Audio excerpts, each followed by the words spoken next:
Yo, what's going on, yo? What's going on, Sixer Nation? DFJ Hoops here, back again with another live stream. Got a good show today.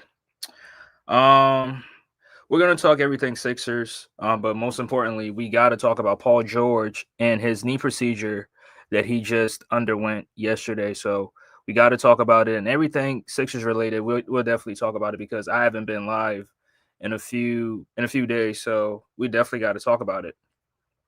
But yeah, I appreciate y'all for tuning in. Appreciate y'all. Salute to one Mike. Appreciate you, bro. Salute to BJ. Probably my first time seeing you in here. Appreciate you. I guess you a Cleveland Cavaliers fan. So make sure if you're not sub, make sure you sub to the channel. Appreciate it. Appreciate it. And check out Tuna Sports. He's a Cleveland Cavalier content creator himself, so got some great content over there. So definitely check him out. But yeah, let's not waste any more time. Let's just get right into this. But before I get into the Sixers stuff, I just want to talk about the Bleacher Report top 100 list. Talk about the Sixer players that made it, past Sixer players that were on the list, and whether I agree or disagree with the list. I'm gonna give my verdict. So this list right here, let me share my screen. So right here, the top 100 players. Now they didn't give us any criteria. So it's not really valid or whatever, but it's valid to a certain degree, but not all the way because they're not giving you a criteria. So there's no way to judge whether they're being fair or whether they're being consistent or not. But I think the top 10 were made of players that, for the most part, people have those kind of players in their top 10, right? Michael Jordan is always going to be in people's top 10s. LeBron is always going to be in people's top 10s. They had Kareem at three, Kareem at three. I think Bill Russell at four, Magic Johnson at five, and then 6 through 10, right? Now, somebody who missed out on the top 10 was Kobe Bryant. Now, I think Kobe is definitely a top. I think Kobe's definitely a top 10 player. I mean, me personally, I got him in my top five, but him being out the top 10, that's, that right there is not a valid list to me. For number one. If Kobe is not in anybody's top 10, I don't take the list serious. And then number two, if Magic is a top five player on any list, I don't take it serious. Right. I just don't. I just don't. But the Sixer players or former Sixer players that made it, I mean, there are current Sixer players that also made it. But the players that I realized that they made it was number one, Dikembe. Dikembe came in at 81. God bless the dead. He came in at 81, so he's a top 100 player according to Bleacher Report. And then Paul George. Paul George came in at 78. Now, Paul George is not, when his career is said and done, he's not going to be remembered for what he did on the Sixers. I mean, he hasn't even played that long on the Sixers, hasn't really done anything great. But I only put him on this list because he is a current player, right? So that's why I put him on there. But he came in at 78, so he's a top 100 player. Now, me personally, I think Paul George is a top 75 player. I think certain older guys, you gotta. Paul George is better than some of those older players. Let's just tell how it is. Now, as of last season, he didn't play to the standard, but he's still better than those players.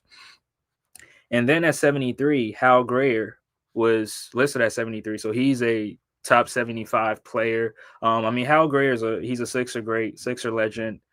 He's the top scorer for the Sixers. I think he has like 21,000 or 22,000 points, whatever that is. Leading scorer. He played his entire career with the Sixers. Won a championship with the Sixers in 1967, I think. Yeah, in 67. That team with Will Chamberlain, Chet Walker, Billy Cunningham, and those guys. So he came in at 73. And then Joel Embiid also was on this list. So Joel Embiid is a top 75 player. Came in at 66. Now Joel Embiid, I mean, even though his career has not been how he would have wanted it to be, especially with the injuries and everything that's been happening to him. He came in at 66, which, I mean, it's pretty impressive because he started playing basketball at the age of 16, right? To start basketball that late and then to be considered a top 100 player in a league that's had 5,000 plus players, I think that's impressive. Me personally, I thought he would have been, he would be a lot closer to top 50. or maybe he would be closer to top 50 if not for the injuries. Now, if y'all come in, smash the like button, smash the like button. We're gonna talk Sixers, but first of all, we just got to get this out the way. And then Dolph Shays came in at 56 on this list. Dolph Shays played in the 50s for the Sixers. I think he won a championship with the Sixers in 1956 or 57. The Sixers was the Syracuse Nationals at the time, so he did his thing with the Sixers. He was also a head coach for the Sixers, so shout out to him. And then Allen Iverson came in at 36. So AI is a top 50 player. Now, a lot of people that I talk to have AI like top 20, top 25, right? They have him like they have AI way up there, right? But he came in at 36 on this list. So, shout out to him. Also, Charles Barkley came in at 25, right? Charles Barkley won MVP. I mean, he won MVP with the Suns, not with the Sixers, but he had, I think, his best years in his career were with the Sixers. Like he led the team to the playoffs multiple times. Led the league in rebounding, I think, once in 1987. Had some great years. And me personally, I thought he should have won MVP in 1991, but in 1990, I mean, but Magic Johnson got it. It is what it is. But 25, that's impressive, right? And then Moses Malone came in at 21, right? Moses Malone has how many? Like 3 MVPs, right? 3 MVPs, a Finals MVP. Got on the Sixers and kicked ass, right? Destroyed Kareem Abdul-Jabbar in the finals. He came in at 21, and then Dr. J came in at 20. Now Dr. J, like every other player, like people that I talk to have Dr. J like way, like they have him like a top 15 player, but 20 on this list is not that bad.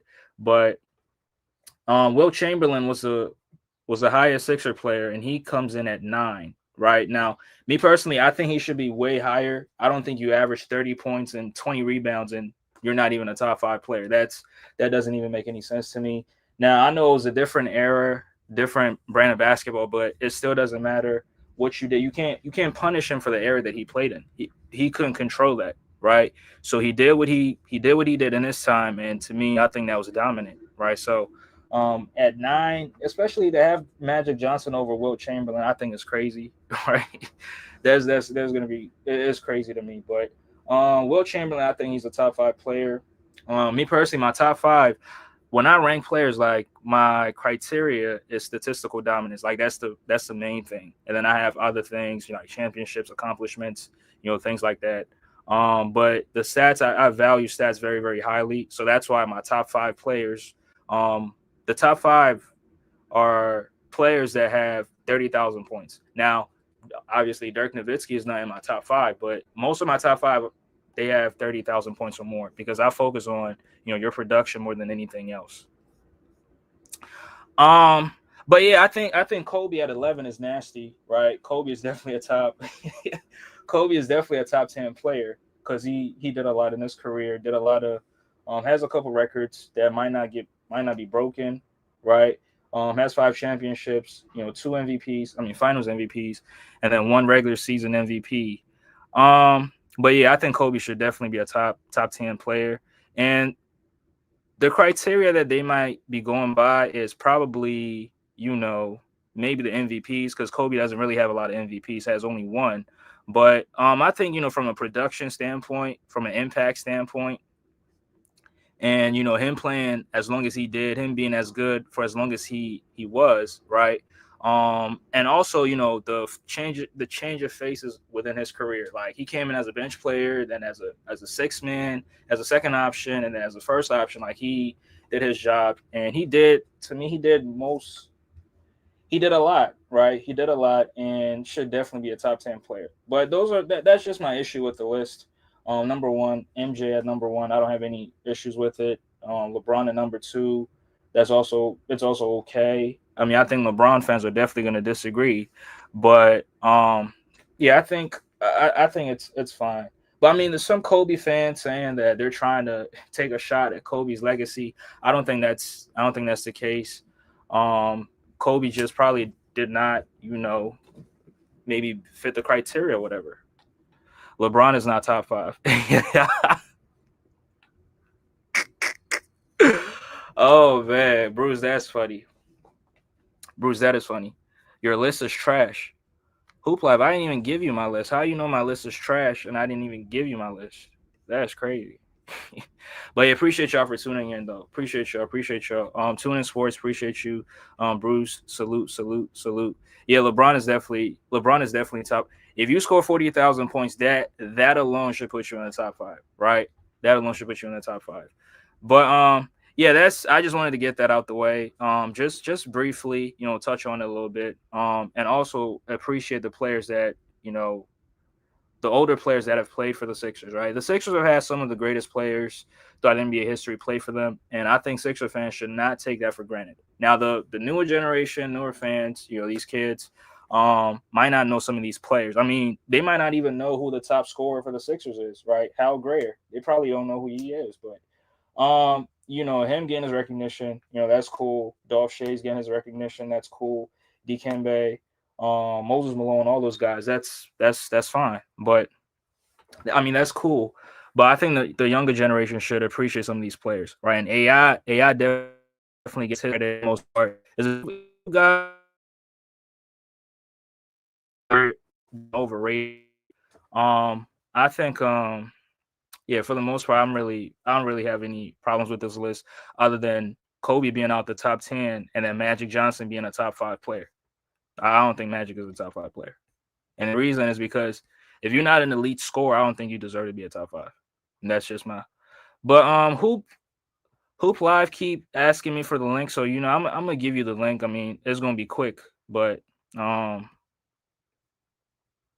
because I mean I don't know what you got, but it's gonna be quick because I definitely got to talk about the Sixers. But let me hear your thoughts because you keep saying my list is trash and I ain't even give you my list. So yeah, the link is right there, bro. You can come give me your opinion and give me your list and let me see if your list is trash.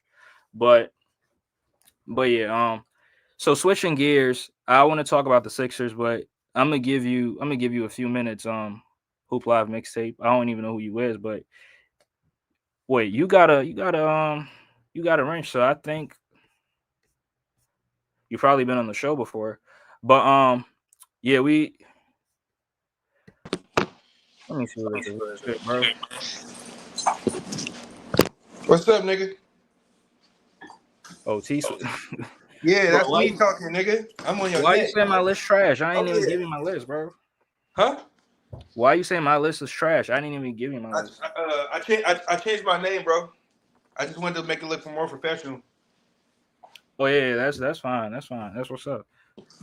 But why you saying my list trash though? I ain't giving you my list. Because you say he's number 2 all time because his longevity stat, but Moses Malone had over, I forgot what was the points. He had it in Kareem and Karl Malone. Nobody talk about Jet. But then y'all only value losing for LeBron, but for any other superstar, y'all value winning for them. You feel me? But that's bullshit. And how's he top 5? And he has the most finals. He has the most meltdowns in finals history. He has the most. Him and Jerry West got the most finals losses. And on top of that, like he built all these super teams, and he couldn't even surpass Jordan. He had all that help. You know what I'm saying? Y'all can say Kobe has Shaq all he wants, but that's one superstar. How many top 75 players did Kobe play with? You know what I'm saying? You can't. Bro, The nigga won 5 out of 7 I have an championships, issue. Why do y'all and always then want to he's supposed to focus? have 3 MVPs. Everybody know he got robbed. Why You y'all know what I'm always saying? focus on the players' failures? Why don't you talk about the good things they did in their careers? Because What do you who's your mean? top 5? So Who's your let top me 5 get small this straight. forward? Tune Bro, in, who's your tune top? in, tune in. You said my top 5 small forwards? Yeah. Okay. I got Bird, Scotty, LeBron. Who else out there? I'm missing somebody. Scotty, Kawhi, Dr. J. Dr. J. Oh, so hold And on. Wait. Dr. J's in your top 5 small forwards? why not? So wait, he has a losing record in the finals. Why you don't use it He against him? won. Hold on. He won both in the What was the league called before the NBA? What's that Nah, shit he called? has a losing record in the NBA. Why you don't focus on that? You said top 5 small forwards. Yes. So he's not one of the greatest small forwards of all time. Nah, That's what you but he saying? has a losing record in the finals. You don't So use you it want me to against take him him. out and put KD in? That's what you saying? I'm just saying that you're only using the finals record to bash LeBron, but you don't use it across the board. There's But other players who LeBron, have losing listen to me, records in the listen to me, finals. listen to me. LeBron even said he stole. LeBron even said he stole his moves from Bird and Dr. J. So what is that saying? Nah, they're great players, but I'm He just saying. modeled his game after them, even But though I'm he just has no saying, skills. Dr. J has a losing record in the finals, but y'all don't use it against him. Dr. J stacked the deck, but when he got the league MVP on his team, y'all don't use it against him. That Sixer team in 1983, is that not a super team? How many of those players was homegrown? One Moses drafted him. Nah, Moses was not drafted to the Sixers. They signed Okay. him as a free agent. I mean, they traded for him. But yeah, the Sixers had mostly drafted players. I mean, Dr. J was not drafted by the Sixers. The Sixers acquired him from the ABA. Didn't But they the point is didn't that they y'all change only the wasn't it back in the day? Wasn't really on free agency? Didn't you handpick your team? How does that work? now the thing is that y'all only use the finals losses against LeBron James. Y'all don't use it against Jerry West. Y'all don't use it against I do Elgin use it Baylor. against Jerry West. No, you don't. Bro, if he wasn't 1-8, if he wasn't 1-8, he would have been top 10 easily. But he's top Bro, 20, people top 30, have Jerry West as a top top 10 20, player. top 25.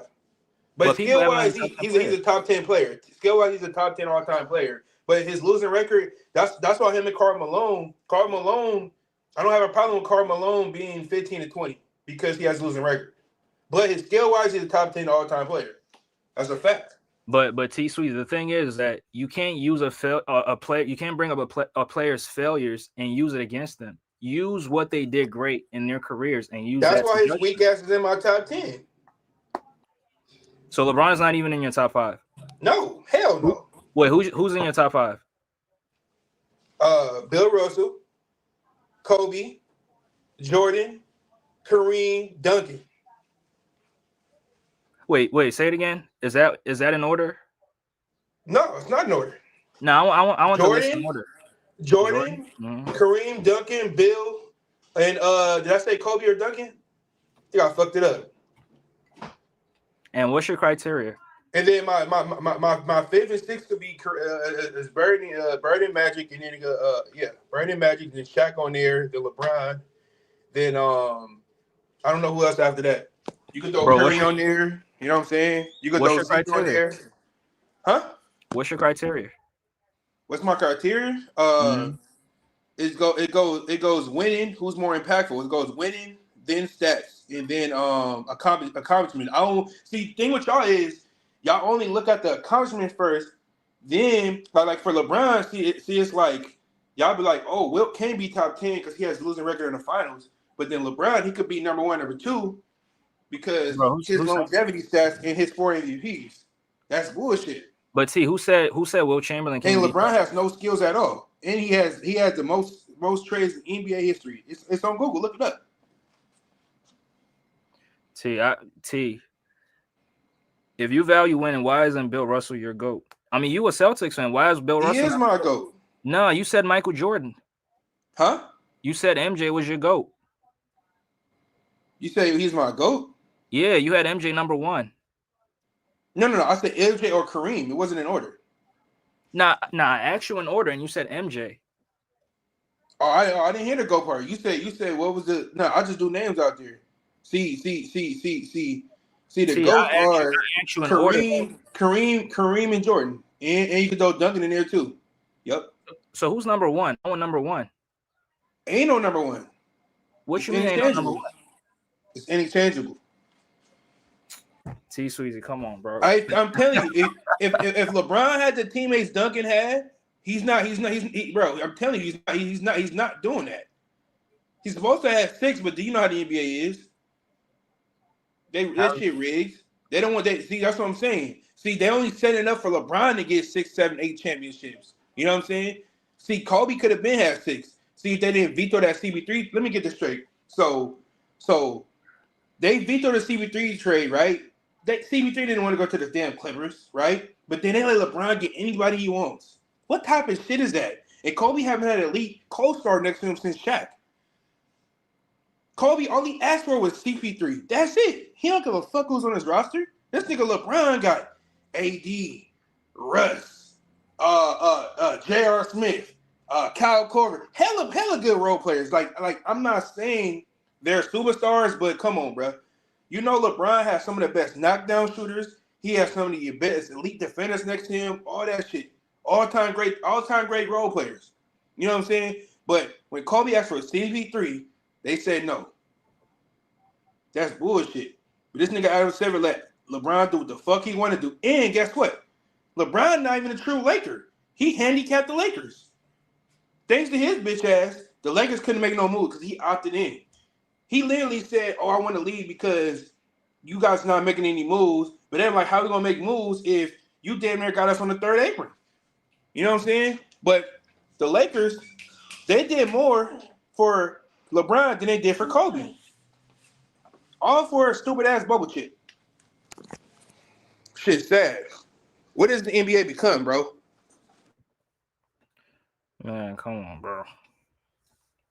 At the end of the day, if you're gonna make a list, you got to be consistent.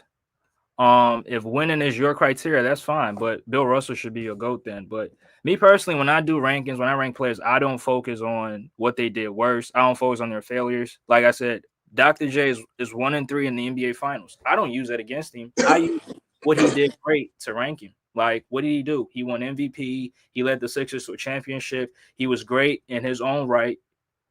Right, he led the Sixers to their first championship appearance in 10 years. That's what I used to rank him. I don't focus on him losing in the finals. That's just weird to me. So if I use that same logic for LeBron, what he did great in his career, that's what I use. That's what I go by. Kobe, what he did great in his career, that's what I go by. MJ, Kareem, all those great players, I use what they did great to rank them. I don't use their failures or their down the lowest points in their careers. That's just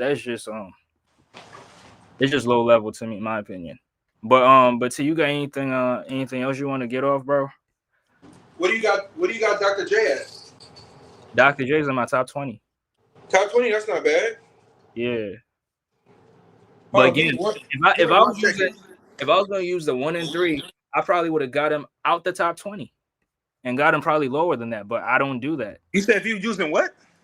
If I do what y'all be doing, he has a losing record in the NBA Finals because Dr. J has a losing record in the NBA Finals, I probably would have had him lower than that. But I don't do that. I go off the his elite seasons he had with the Sixers, him winning the championship, him MVPs, and that's what I go off of. So I think that's what y'all should be doing. But I think everybody different though. I guess because you're not going to have Bill Russell as your GOAT, and even as a Celtics fan, I don't think you can call Bill Russell your GOAT, and that's crazy. If you really value winning. No. He is the GOAT, but I'm saying like I don't throw that word GOAT around too much. That's the shit that they made for the media. Because when he won our first championship with Miami, give it a beat, Tune. That's when they start throwing that word GOAT around. Shannon Sharp, When MJ, Brian Windhorst, what's the light skinned yellow motherfucker? Chris Bouchard, all the motherfuckers. When MJ won basketball having playing ass niggas, terrible takes. Ryan Hollins, shit. When MJ won championship number 1, that's when they started calling him the GOAT, the greatest of all time. When he won that first championship, even though yeah, for sure. Yeah. Right, so you can't say that they're people said it came in 2016. No, that's cap, bro. I was hearing that in middle school. They was calling him to go to middle school. That was in 2011, 2012. Yeah. Hold on, you was in middle school in 2016?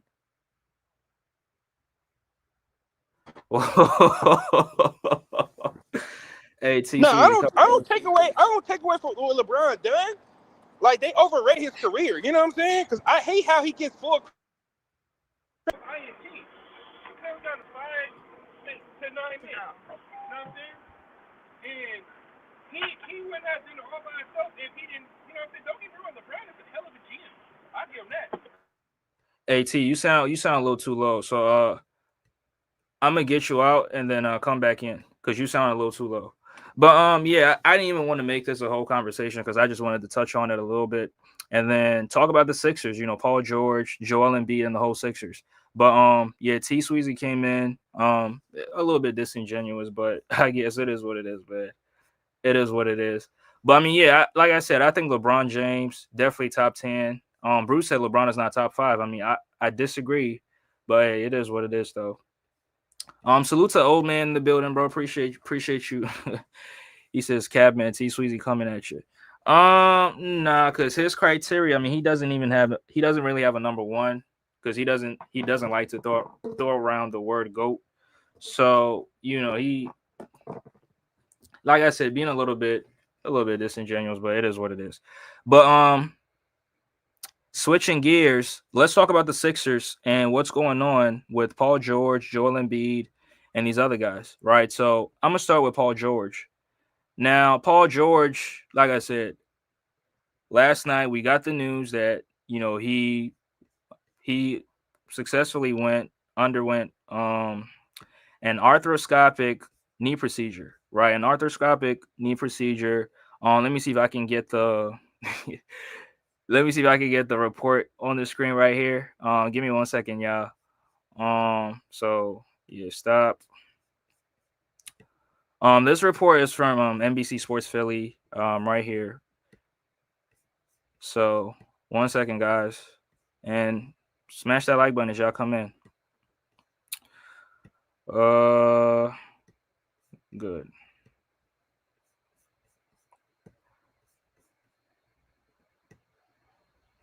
All right, so I'm gonna read this article right here.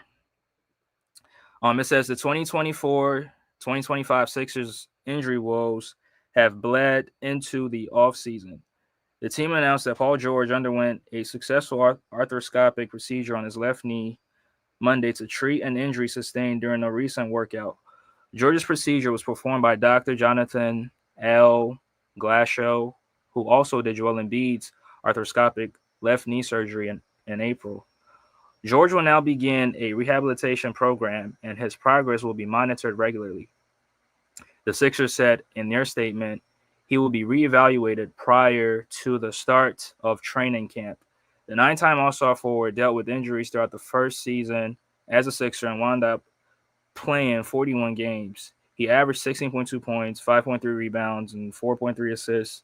George was ruled out for the season in March because of a left knee and left adductor muscle issue. The 35-year-old also picked up a left pinky injury during the Sixers 24-58 season. I think we were just in a scramble all year, George said at his exit interview. To be honest, I think we were just in scramble. One player comes in, one player goes out, and it kind of was just that cycle all season long. I give Coach Nick Nurse a ton of credit for just picking up pieces, trying to figure things out as we were going throughout the year. But I think, again, there was no consistency in terms of lineups, personnel, and who was on the floor in general. There's no consistency with just the guys being on the floor together. So now, first of all, this report was very, very surprising because I think over the weekend we saw Paul George, T Sweezy back in here. Let me get him back on the stage. And yeah, T, I'm talking Sixers right now, so I just want your last. Oh, it's all good. My bad, bro. Nah, you good. You good. If you got any final thoughts, I mean, you can let us know. Hey, yeah. What do you think about y'all draft? Because I heard that, like, I don't watch college basketball. I'm gonna be honest with you, but I ain't gonna lie. I see like a 1-2 minute highlight of your rookie. He looks like he's gonna be the best rookie, and I can see him winning Rookie of the Year. Edgecombe, he gives me Anthony Edwards and Kobe vibes. Mm-hmm. You know what I'm saying? Yeah. I heard a lot of people say that, but his skill set. You know what I'm saying? I'm not saying he is him, but his skill set is similar. You know what I'm saying? Because I think he hella strong and shit. You know what I mean? And he could develop into that. Hey, why the hell he didn't choose 7? Like, because I know, because I seen some that y'all just signed Kyle Lowry. He could have just easily took 7. Like, what was that about? Yeah, because Kyle Lowry got the number 7, so I think he chose to go with 77. No, I ain't gonna lie. 77 looked hard on him, but everybody would have said 77 because of Luka. Yeah, that's Luka number. Yeah, I was saying the same shit. I thought he was a Luka fan. That's why he went for 77. But it was because Kyle Lowry got 7. That's why he went for that. Which it said y'all just signed Kyle Lowry. Yeah, that was crazy. Which I'm gonna talk about that a He little bit still later could have on. took 7 though. He still could have took 7 though. That's what I'm like. But he makes 77 look hard though. I ain't gonna lie. Yeah, that's true. That's But true. hey, Andre, who did you want in the draft? Like, do you feel like this pick was a reach? No, I don't think so. I don't think it was a reach. I think he definitely got the tools to be an all star in the very near future. Because I mean, Ace Bailey didn't want to play for the Sixers, right? He told Sixers, he told other teams that they should not draft him. So he definitely didn't want to play for us. So I think VJ was the best choice that the Sixers could have went for. And having him with Tyrese Maxey, VJ is a defensive guy, right? Having defense, especially on the perimeter, is very, very vital for the Sixers because we've lacked that in the last few years. Now Kelly Oubre does his thing, but Kelly can do it by himself. So having VJ who brings it every single night, plays with a ton of energy, plays with effort, and doesn't really care if he has to play defense and not do much offensively. I think that's definitely going to help out the Sixers. But again, if we want to do something in the East, Paul George and Joel Embiid got to be healthy. If they're not healthy, it's just not. It's not going to mean much, to be honest with you. Hey, Andre, you gotta give Paul George another chance, bro. Cause I know, like you wasn't high on him, but you gotta give him another chance. Oh, I mean, yeah, definitely. But I mean, how he's going about this offseason, I mean, I don't know if we can give him another chance because I mean, the offseason, the news that we just got is not really good news. But salute to the realist in the building. Appreciate you. He says salute Andre and chat. Philly in trouble once again. That is true. That's absolutely true. But Are see, y'all, yeah, are y'all in trouble? we kind of is because our two best players are not healthy at this moment. Paul George ain't healthy. Joel Embiid ain't Hey, healthy. So we I definitely think y'all gonna get further than the fucking Clippers. Clippers hella weak.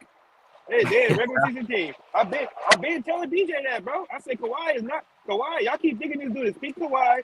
Yeah, Kawhi is gonna have moments of him playing like a superstar, but other than that, bro, when it comes down to winning, bro, he's not. Bro, come on, bro. You asking for Kawhi for 7 game series, bro? Like the crazy part is Kawhi could play 50 games, right? And then in the playoffs, he goes crazy.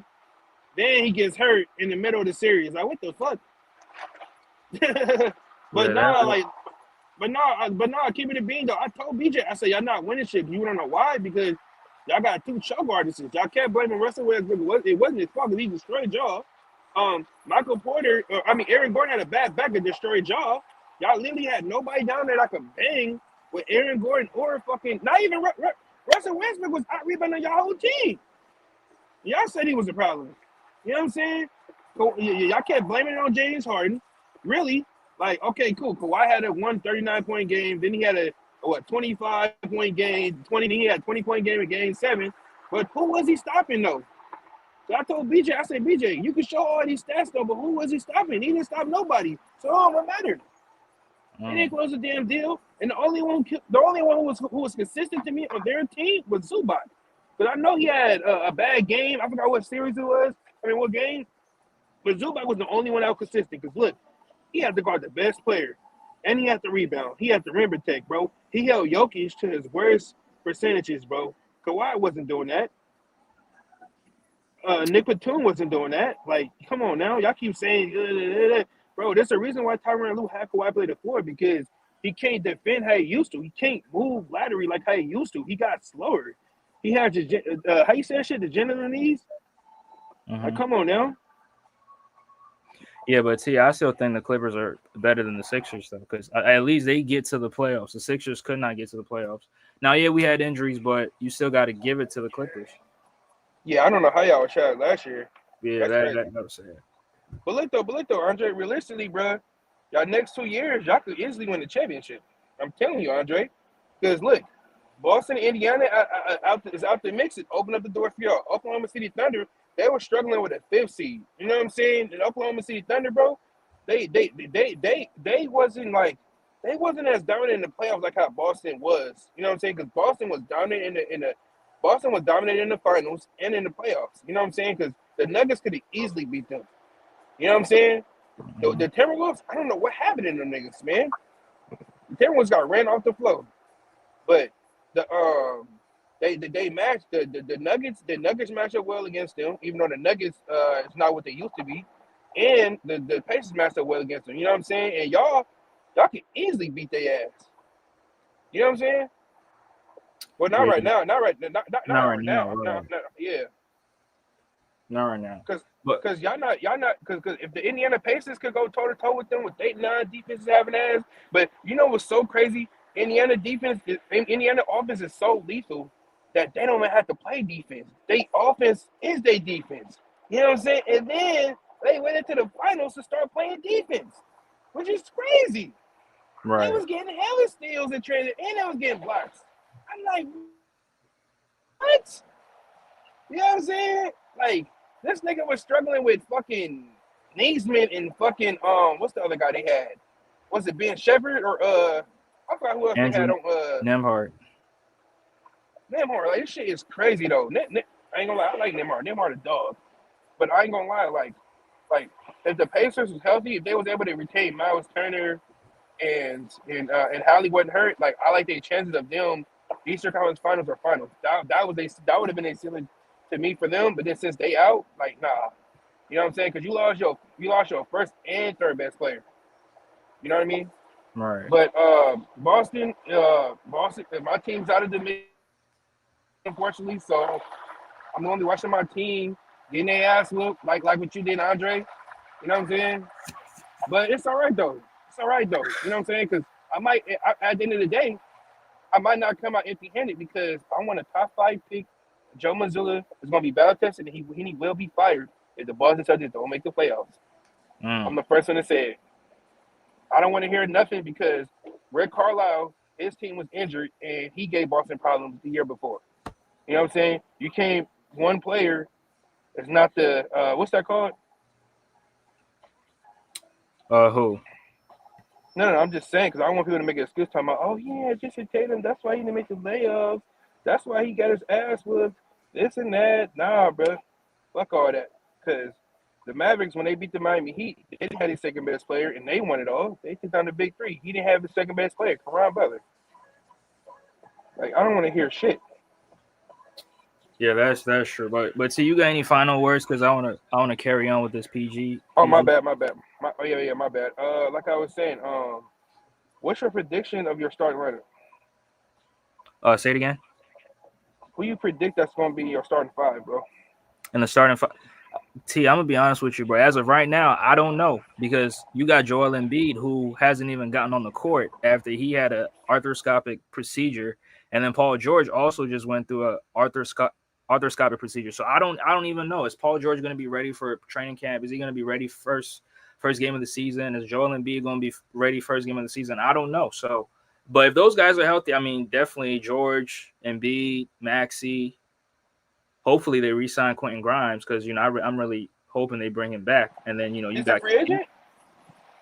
Yeah, he's a restricted free agent. I ain't gonna lie, Nico dumb though. Y'all finessed the Mavericks. That would have been a nice piece if y'all made the playoffs. Yeah, that's true. Yeah. But hey, so what's that guy name? Bona? He look like Julius Randle. What's his name? Adem Bona. That nigga was dribbling the boss. Is that Julius Randle? Yeah, he looks so he's not really a ball handler like that, pause, but he developing, right? He's a second round pick, so usually second round picks don't really develop that fast, but I think he's gonna be a defensive guy. Do you see him cracking your rotation this year? As a backup center, yeah, absolutely. Are you playing backup center, not the 4? No, hell no, he can't play before. Hell no. He too slow? Yeah, too slow. Don't have the skill set for it right now. He fouls a lot too, so he can't even get on the floor as of right now. You got to earn the coach's trust and prove that you can't, foul out every game before you get starting minutes or backup starting minutes or whatever. But I mean, I think he's a backup 4, a backup 5, not a starting 5. Why y'all didn't re-sign Yabusele, bro? That I was really pissed at y'all when y'all didn't re-sign him. He's a dog. Yeah, they let him walk because they didn't think he deserved the tax level. I mean, is it a mid-level exception? Taxpayer mid-level exception. So they was expecting him to take the the vet minimum, but hey, the Knicks was willing to give him the MLE, so He he definitely was underpaid. I'm like, damn, we drafted him. I didn't know we drafted him. Shit. yeah, that was like 6 years ago. So But then he was serving in fucking overseas. Shit. But shit, I ain't gonna lie though. What's y'all bench looking like? what's our bench? I think the bench as of right now it's not looking too good, right? You got Jared McCain, who's nice. I think VJ gonna come off the bench to start it off. Okay.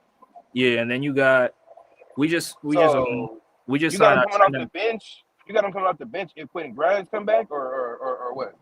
Yeah, hopefully, yeah. If Quentin Grimes comes back, I would think that Quentin Grimes will start, and then you have VJ come off the bench. That's my thought process. Okay. Yeah, let him So earn his starting spot before you give it to him. Don't just hand it to him. He got to earn it. okay. Yeah, that's how I feel. But yeah, but T, I Yeah. want to continue. I want to Oh, continue. Dre. Hey, Dre. I wanted to ask you, how did y'all get the third overall pick? Because I was hearing something about it was a team swap or some shit, or if y'all win a certain amount of games, y'all could lose a lottery pick. Like, how does it work? Because they said I heard something about it can go to the Thunder. Yeah, it could have went to the Thunder, but yeah. To be honest, I don't even know how they got it because I thought it was going to the Thunder, but at the lottery when it was reading it out, the Thunder didn't get it, so I knew the Sixers was gonna get it at that at that point. So That was weird as fuck. It literally said the Thunder can get y'all a pick. I'm like, y'all didn't make. I'm like, that's bullshit. Y'all didn't make the yeah, because it playoffs. wasn't protected. That's why Uh, it wasn't so it protected. wasn't a swap, or it was based off wins. You said what? So it wasn't a swap. It wasn't based off wins, or how does it work? I don't really know how it works, but I just knew that pick was not protected. So when they trade, I think they traded that pick when they got Danny Green. When they traded Al Horford to the Thunder, that's how the pick got. That's how they traded that pick. So it wasn't protected. So that's how it was. But see, I want to continue. Um. Okay. So yeah, but I appreciate you for hopping on the pause. But Appreciate it for letting me on, Dre. You know what I'm saying? My bad to get off topic, bro. no, you good because I was trying to touch on it briefly. wasn't really trying to go into it deeply, but yeah, I appreciate it. But yeah, y'all had an amazing draft though. Yeah, hopefully he pans out. Hopefully he pans out. Yep. Okay. All right then, bro. Just tap in with me on Instagram. We can set something up. Yeah, I got you, bro. All right, peace. All right, peace.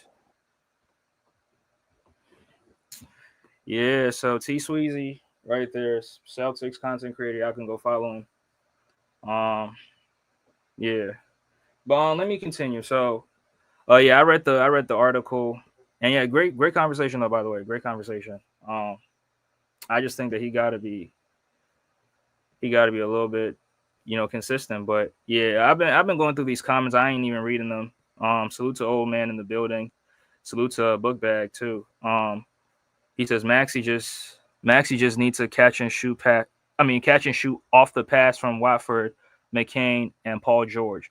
Yeah, I think Maxi. One thing that made his catch and shoot, 3-point percentage very, very good is that he had very, very good players on the court. And when you have great players on the court, guess what? It helps your percentages because you get to play one-on-one, right? You have all the space around you. So guess what? It makes your job a lot more easier. But when Joel Embiid is not on the court, when Paul George is not on the court, and then you're the only primary creator on the team, guess what? It's easy for the other team to focus on you and try to make you very, very inefficient. And that's what good defenses do, right? Good defenses make great offensive players. I mean, not to say that Maxi's a great offensive player, but good defenses make offensive players, they make their percentages very, very terrible because they get to focus on you. And when they focus on you, guess what? You will be inefficient, right? So I think if Joel Embiid gets on the court, if Paul George can get on the court, I think the percentage is going to get much better. But let's continue. Right. Let's continue. So, like I said, Paul George, suffered, a knee injury. Now, one thing that's very, very tricky about this is that the Sixers are not even telling us what kind of injury it was, right? Is it an MCL injury? Is it a meniscus injury? Is it a PCL injury? Like, were there any ligaments torn? I mean, I think they said there was no ligaments torn because it was just arthroscopic. Now, the arthroscopic procedure, it's not really a main procedure, right? They're not really putting knife. It's not really a cut. They just scope it out. They clean it out, and hopefully you recover in due time. Now there's other players that undergo the same procedure, right? A ton of players, they get this procedure in the off season. I remember a few years ago, I think Giannis had the same procedure, right, to clean up and to prevent. This procedure also potentially prevents injuries down the line. So um, you get it cleaned out, and then you hope for the future. But this is very, very concerning, in my opinion, because for number one, Paul George has had a ton of knee injuries, right? In the past few seasons. I mean, if you go back to when he got hurt in 2023 with the Clippers, right? The hyperextended knees, and then he comes to the Sixers, and then two hyperextended knees, and then right now he's also dealing with a knee injury right now that he sustained in the private workout or whatever it was. So it was probably a pickup. I don't know if it was a pickup game where he was driving, didn't plant his foot right, and then ended up buckling his knees or whatever. But I think it's just concerning because for number one, he's dealt with knee injuries in the past, right? And then you add this one to it. The second reason is that Joel Embiid is not even cleared to get on the court, right? Joel Embiid is not cleared to get on the court. And we remember the Sixers telling us that the procedure that he's going to go through, which is appreciate you, T. And smash that like button, y'all. Smash that like button. But the Sixers told us that it was going to be arthroscopic, procedure. He's going to be reevaluated in 6 weeks, and we've been waiting since April, and the Sixers have not even given us any word. Now, we only got a report that said that he is not even cleared to get on the court and do on-court basketball stuff. So that's why it's concerning. Now, I know we're in July, right? This is the beginning of July, and training camp starts in, I think, September, late September, early October, whatever that is. But it's still concerning because your two best players are not healthy at this time of the year. And we know at this time of the year, players, your best players, or not even your best players, but players in general, have to, do off the court stuff, get in shape, right?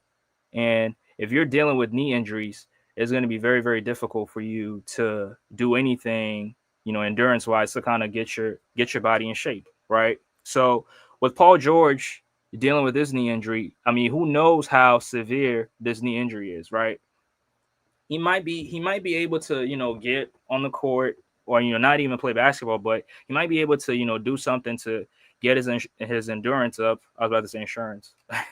But he might be able to, do something to get his endurance up, but it's not going to be as intense. And I think, coming into the season out of shape is a huge concern for me, right? We see Joel Embiid come into the season out of shape all the time, right? We see that all the time. And now we got Paul George also dealing with the same thing. Now you hear people talk about, the East is going to be open because the Boston Celtics are not going to be good. Indiana's not going to be good. Yeah, we get that. And they say that the Sixers have their chance. But how do you have a chance if your two best players are not going to be on the court? It's going to be the same thing that it was last year where the Sixers was just getting blown off the floor game after game because you didn't have your best players on the court.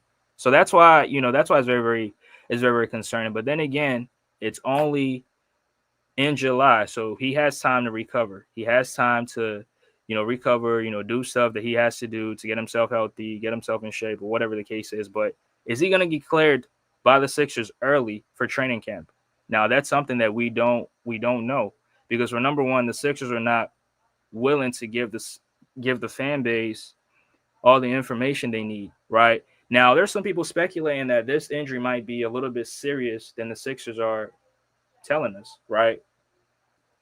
Which could be possible. Now, me personally, I don't want to sit up here and speculate, right? I can only go off of the report that's been out. Now, the Sixers do hope that he will be ready for training camp, but I think it's just a bad look, right? It's just a bad look because considering what the Sixer fans went through last year with their two best players not being healthy and then Maxey also not being healthy, Maxey missed a lot of games. And then in the offseason, these guys can't even, they can't even stay healthy. It's just very, very concerning to the Sixer community, right? Now, me personally, I think this could, like I said, I think this could impact his. It could potentially make him miss a few games to start off the season because I don't think he's going to be ready um, when the regular season starts. Right? That's just my opinion. I could be wrong. I'm not scared to be wrong, but I think it's definitely going to set him back, and he's not going to start off the season just like last year. I think that's possibly going to happen. Right? It's possibly going to happen because the Sixers will tell you one thing, and then the other thing happens. Right? Joel Embiid is going to be reevaluated in 6 weeks, and we're yet to hear anything from the Sixers. Right? Who knows? This could be a similar situation where they're not willing to tell us what's going on with the players, right? Just like they did last year. So yeah, I don't think he's gonna. I don't think he's gonna start this regular season, which is very, very. It's gonna be bad. But if Joel Embiid is healthy, if he's able to start training camp and start off the season, I think the Sixers could be fine.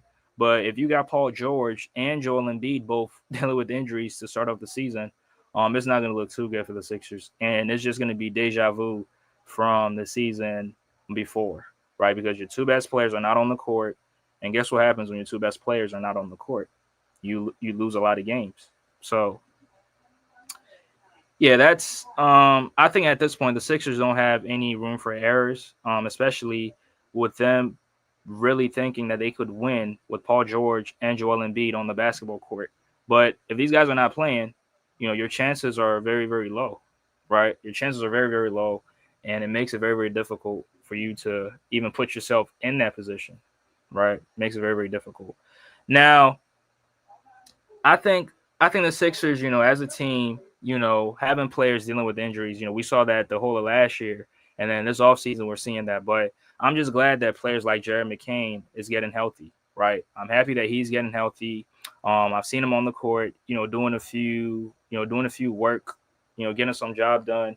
Um, Getting on the court, shooting, playing, not doing anything physical or anything super intense. But him getting on the court is just a great sign right now. I don't know if he's going to play in summer league, right? Which, speaking of summer league, the Sixers are so trash, right? The Sixers are so trash, and hopefully, VJ plays tonight. I think they take on the Washington Wizards. VJ, who's also dealing with whatever he was dealing with, whether it was a finger injury, a wrist injury, or whatever it is. Hopefully, he could get cleared to play tonight because the Sixers can't catch a break, right? Almost everybody deals with injury, and in some capacity, and it's just crazy. But yeah, I think with these younger players, I'm very, very impressed with Janai Broom. Very, very impressed with him. Also impressed with VJ. His first game, which was against the Utah Jazz. Now he didn't play in the next few games because of injuries, but I got a little bit of sample size from him, in an NBA setting, right? Even though it's summer league, but at least that's the only thing we could go off of as of right now. And he was really, really impressive, right? The defensive effort, his athleticism, um, he shot the ball not too good, but he was willing to shoot it, right? And then also, his on the ball creation, it needs a little bit of work, or it needs a lot of work actually, because he cannot be your lead guard, right?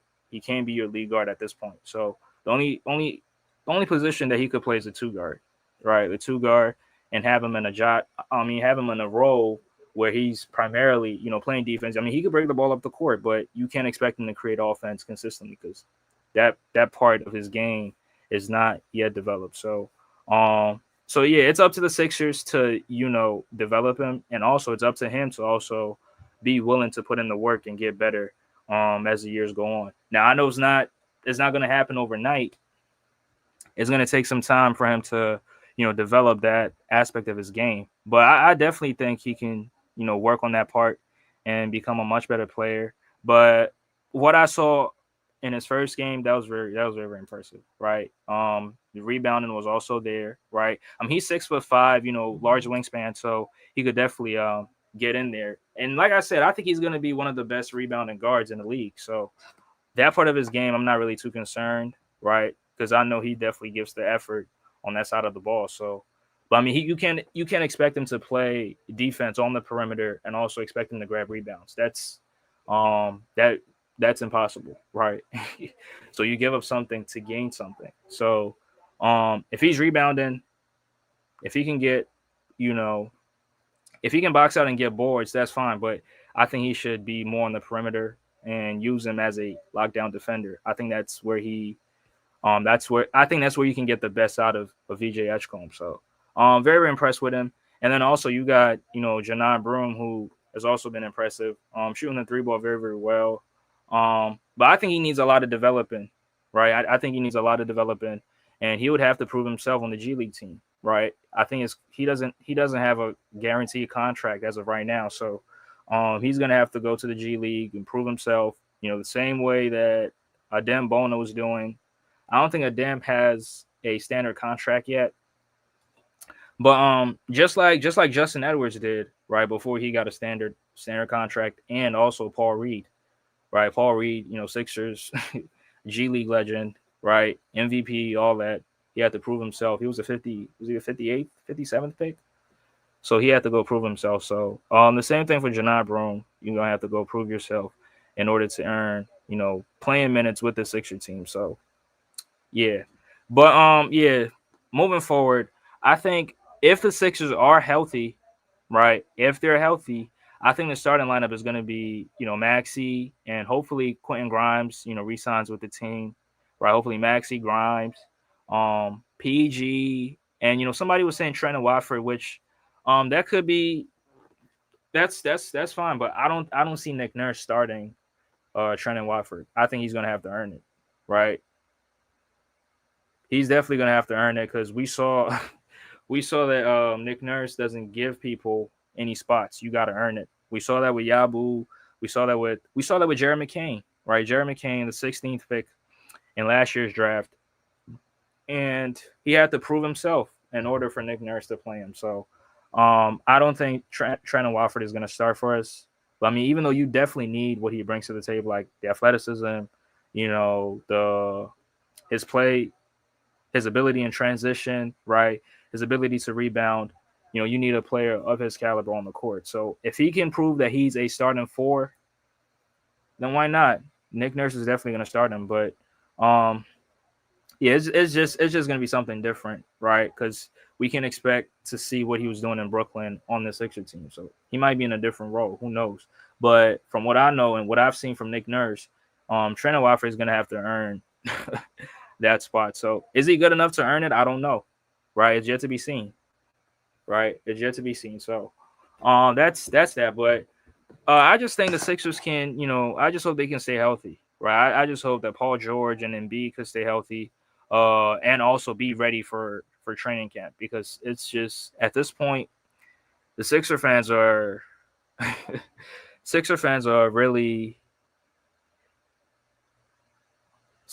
not going to want to hear that Joel Embiid and Paul George are not good to go to start the season off.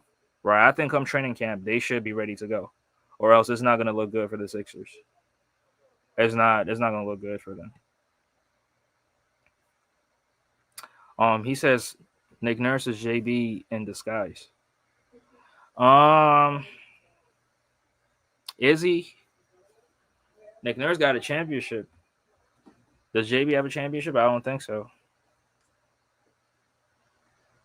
And I don't even see how you can call him a JB in disguise. I mean, what's the correlation there? Yeah, but it's because it's kind of looking like this might be another injury-riddled season from the Sixers, with their two best players already dealing with. I mean, Embiid is not dealing with injuries as of right now. The only concern is he hasn't been cleared to get on the court and do basketball stuff. Right? He hasn't been cleared yet. And then Paul George just got injured, right? And the severity of the injury we don't know, but if your two best players are not ready to go to start the season off, it's not going to be a good look. Right? It's not going to be a good look. He says that picture is crazy. Yeah, bro. This shit crazy. This shit is crazy. I ain't gonna lie. But Yeah, you definitely you can't start off the season with Paul George and Joel Embiid healthy.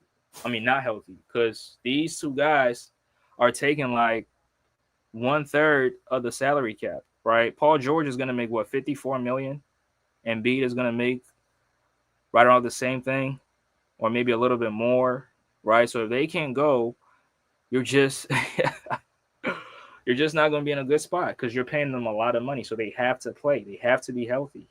So, I mean, Paul George, looking, from what I saw when he pulled up to the summer league game, he didn't really look to be in so much pain or whatever. But you can't go off of that. You got to go off what you see moving forward, right? Now, I know if you're gonna ask him, he's probably gonna be on his podcast, and he's probably gonna say the politically right stuff, like, "Yeah, I'm good. I'll be ready to go," like to get Sixer fans hyped up. But it's not what you say; it's what you do.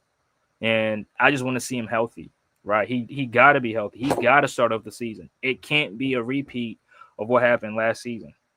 That cannot happen. Not at all. He says because he don't play the young guys and play those old bums.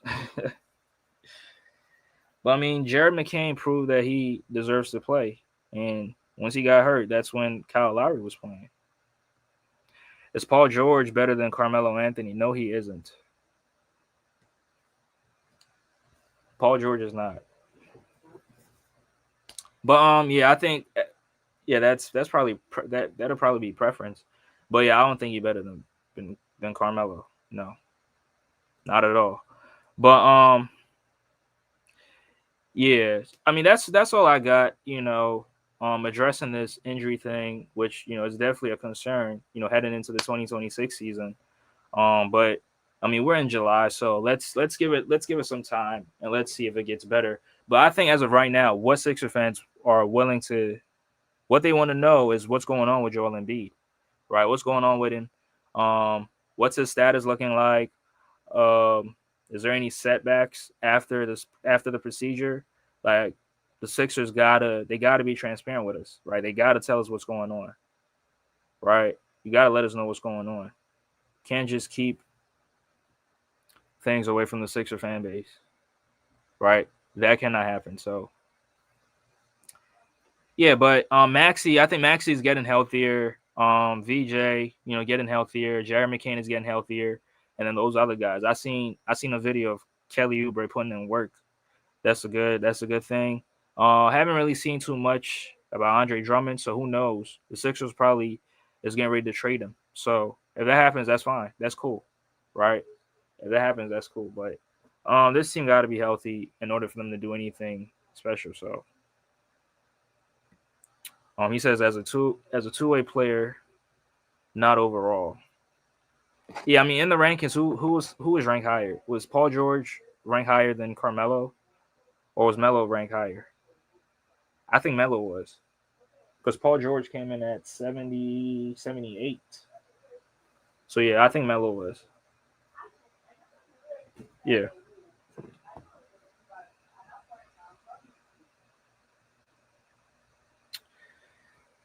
Yep.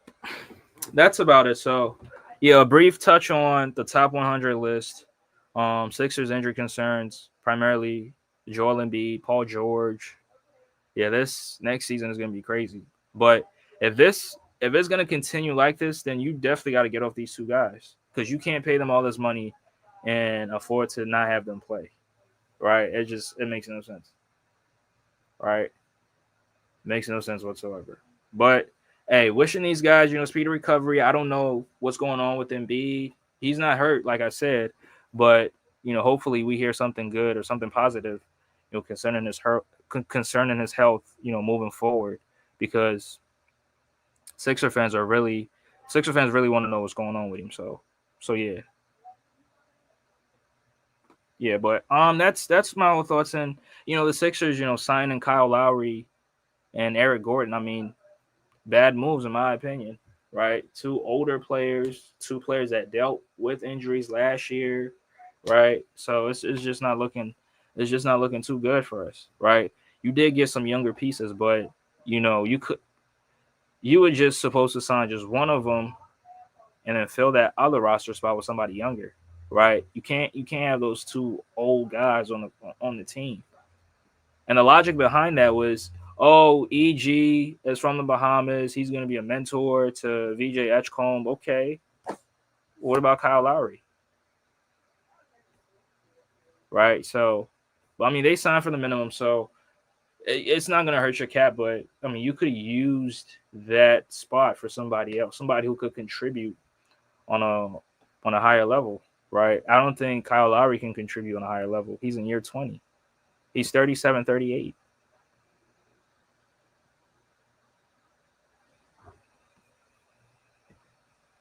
Yeah, I mean the LeBron attack. I mean, it's just weird to me sometimes because like, why focus on the lowest points in these guys' career? I go with what they did good. That's what I go off of. Right? That's what I go off of. Because like I said, Dr. J has a losing record in the finals, but do you hear anybody talk about that? No, we don't. He got smoked by the Blazers and got smoked by the Lakers twice. And then isn't it surprising that after the finals, Moses Malone joins the Sixers? So out of all the teams in the NBA, he couldn't have signed an offer sheet with no other team but the team that just came from the finals. But people don't hold that against, they don't hold that against Dr. J and Moses Malone, right? And they win. Dr. J's 1-3 in the finals, but we talk about what he did great. We don't focus on the lowest points in his career. It's just crazy, bro. It's just crazy. So yeah, I go off what they did great. MJ, what he did great. That's what I go off of. I don't care about the losing seasons and him being 0, him having a 14 or 13 game losing streak to Larry Bird and the Celtics. I don't focus on that. Right? That's just low level to me.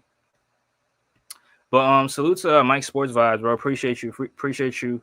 Oh, I wish you could hit the link and give me your thoughts on Paul George because I saw you cooking on it yesterday on that live stream.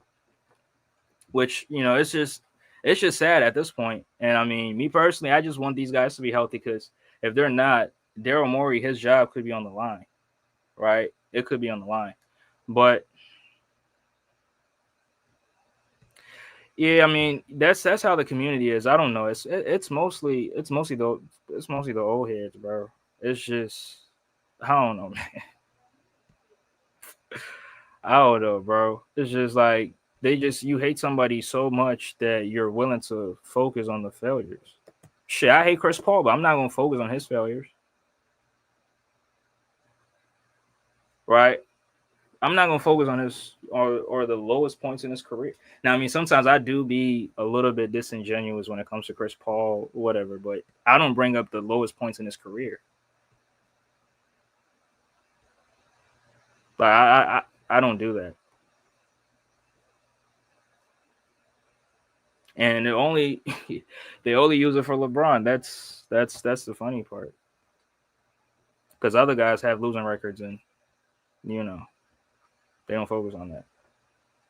And that's funny. But yeah, salute to Joseph in the building. Appreciate you. Keep the shows coming through, bro. I'll be watching it.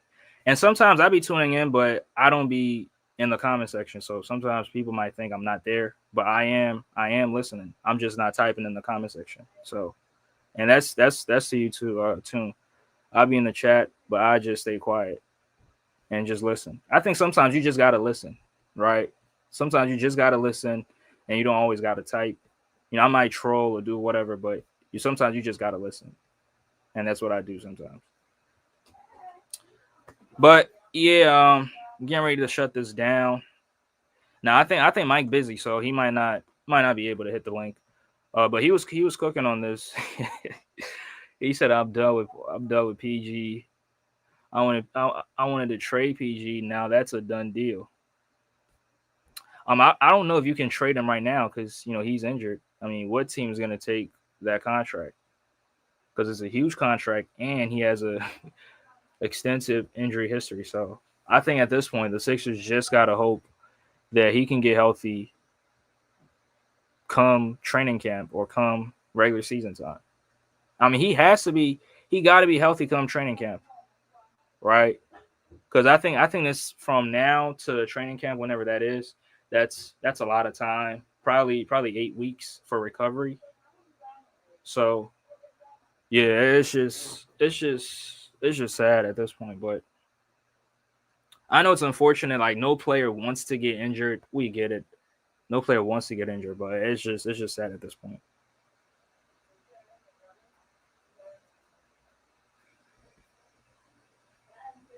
Yeah, he said he heard we ain't never trading Bull. Yeah, that's yeah, he not gonna get traded. So we just gotta support him on the team. Wish him a speedy recovery. And I still think Paul George can be a good contributor to the team. Maybe not all star caliber, but definitely a good contributor, right? A high contributor on the team, right? But you got to get healthy. Got to be healthy.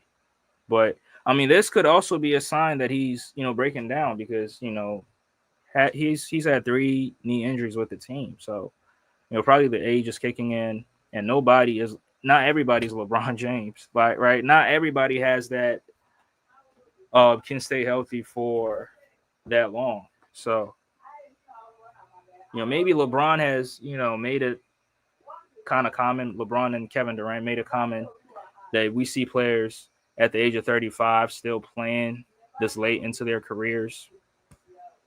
I mean, Kevin Durant had injuries, but they're still good as old as they are. But you think VJ can take a spot at the 3? I think it could happen if PG doesn't start the season off, right? If he doesn't start the season, then you insert VJ at the 3, and he's playing very, very well. If he's really exceeding expectations, yes, he could. But once PG returns, you gotta bench VJ. That is if Quentin Grimes returns, right? Because I have Quentin Grimes starting over VJ Edgecombe.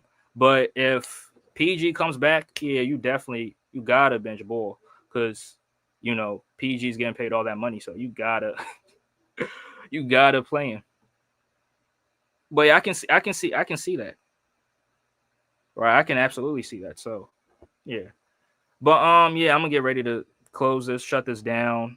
Um, I haven't been on in a long time, so but in the start it was a little shaky because T Sweezy came in and you know LeBron not top 10, LeBron not top 5. I mean, having 40,000 points alone, like I said, should get you in the top 5. Oh my God, here. All right, bro, what you got? Yo, man, LeBron James is the greatest player of all time. There's Hey, let, nobody. There's nobody better than LeBron James, the greatest player to ever touch a basketball, bro. hey, pop your shit, bro. Hey, give me 5 reasons why. Longevity. He's the all-time scoring leader. 2, keep going. He's the greatest player. His impact on the game. Um, yeah, man. I mean, it's a lot of reasons why LeBron to go, man. Bro, give me Um, 5. You only gave me 2. There's a yeah, lot of man. things. There's a lot of things you're not saying. You can make the argument he's one of the most versatile players. He got the most points in the playoffs, right? 8 straight finals appearance. I mean, that's not easy to do. People try to Oh make yeah, it yeah, like yeah, it's yeah. easy, and it's just not. Yeah, yeah. Nah, nah, nah. All seriousness, man. That like I already said before, bro. Um, whatever your criteria is, bro. Whatever your list is your list, man. I mean, we don't get a vote in this, man. As fans, we get to pop out, talk our stuff, but we don't Right. get a vote in this, bro. They come out, they vote in every year or whatever. So as a fan though, we all have different criteria of who we think is like fit in this list. But I just think if T feel like LeBron is not, what I'm saying, top five, which which I think is crazy, but if he feel like he's not top five, then that's his opinion, bro. But I think LeBron is, Jordan LeBron's at the top of the list. I even got Kobe, top five, bro. But Yeah, that's your opinion, bro. Whatever your list is. I mean, when you bring up the 4 and 6, bro. I mean, you got to add some context to it, man. I know he lost, but I think we focus too much on the losing and not enough what the player did and done and what they was great at. Um, but yeah, you just got that context to while LeBron is 4 and 6, and whatever, man. And I don't care. Like I don't care if Jerry West went 1 and 9, 1 and 8. I don't care about that. I think Jerry West was great. I think I don't care if Kobe was the number two to Shaq. Kobe was still a legend, still a great player, still 1-2 without Shaq. I don't care about the how efficient he was. He took a lot of difficult shots, and his impact on the game, his will, and all that, his obsession with winning. Um, yeah, I just appreciate. Yeah, like you said, bro. I be talking about. So I might troll a little bit, but I appreciate everybody. Greatness. Even Embiid bum himself. Embiid. He's a he's See, a bum. now I gotta put you. I gotta put you in the boom boom room. Pause. But I mean, Embiid made the top 100, bro. So proving that if he wasn't healthy, he Yeah. probably would have been the top, 20 player. No, Shit. no, no. Yeah, Embiid, bro. It's just he's not. He ain't healthy, bro. Right. That's all it is, bro. He ain't healthy. Chris Paul never won, but I think Chris Paul is, up there with the point guards. His impact. He ain't never won, but he's still one of the Well, greatest point guards. he got a losing record, correct? He haven't won nothing, man. So does that mean we have to bump him down? I don't think so. And I hate Chris Paul, I'm but not bumping. I'm not gonna do that. Right. That's what I'm saying. That's just I'm, crazy to me. So I'm not. I'm not. It's bro. It's hard.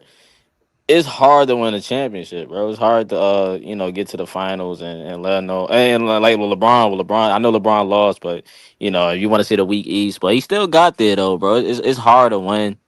Everybody can't do it. At the end of the day, it's only 2 teams that get to, have a chance to win a championship. But yeah, Chris Paul is good in my book. I have no problem with it. It's whatever. yeah, Um, but yeah, what you call it?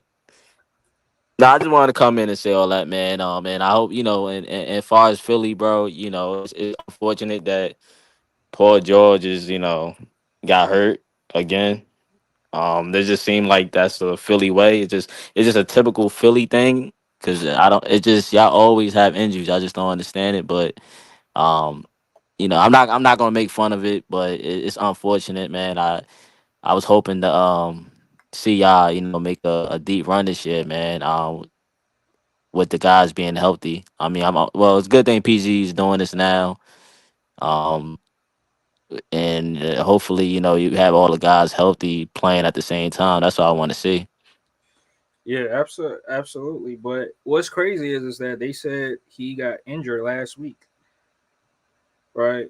He got Yeah, injured last week, and then we saw him at the what you call it, at the Clippers Rockets summer league game.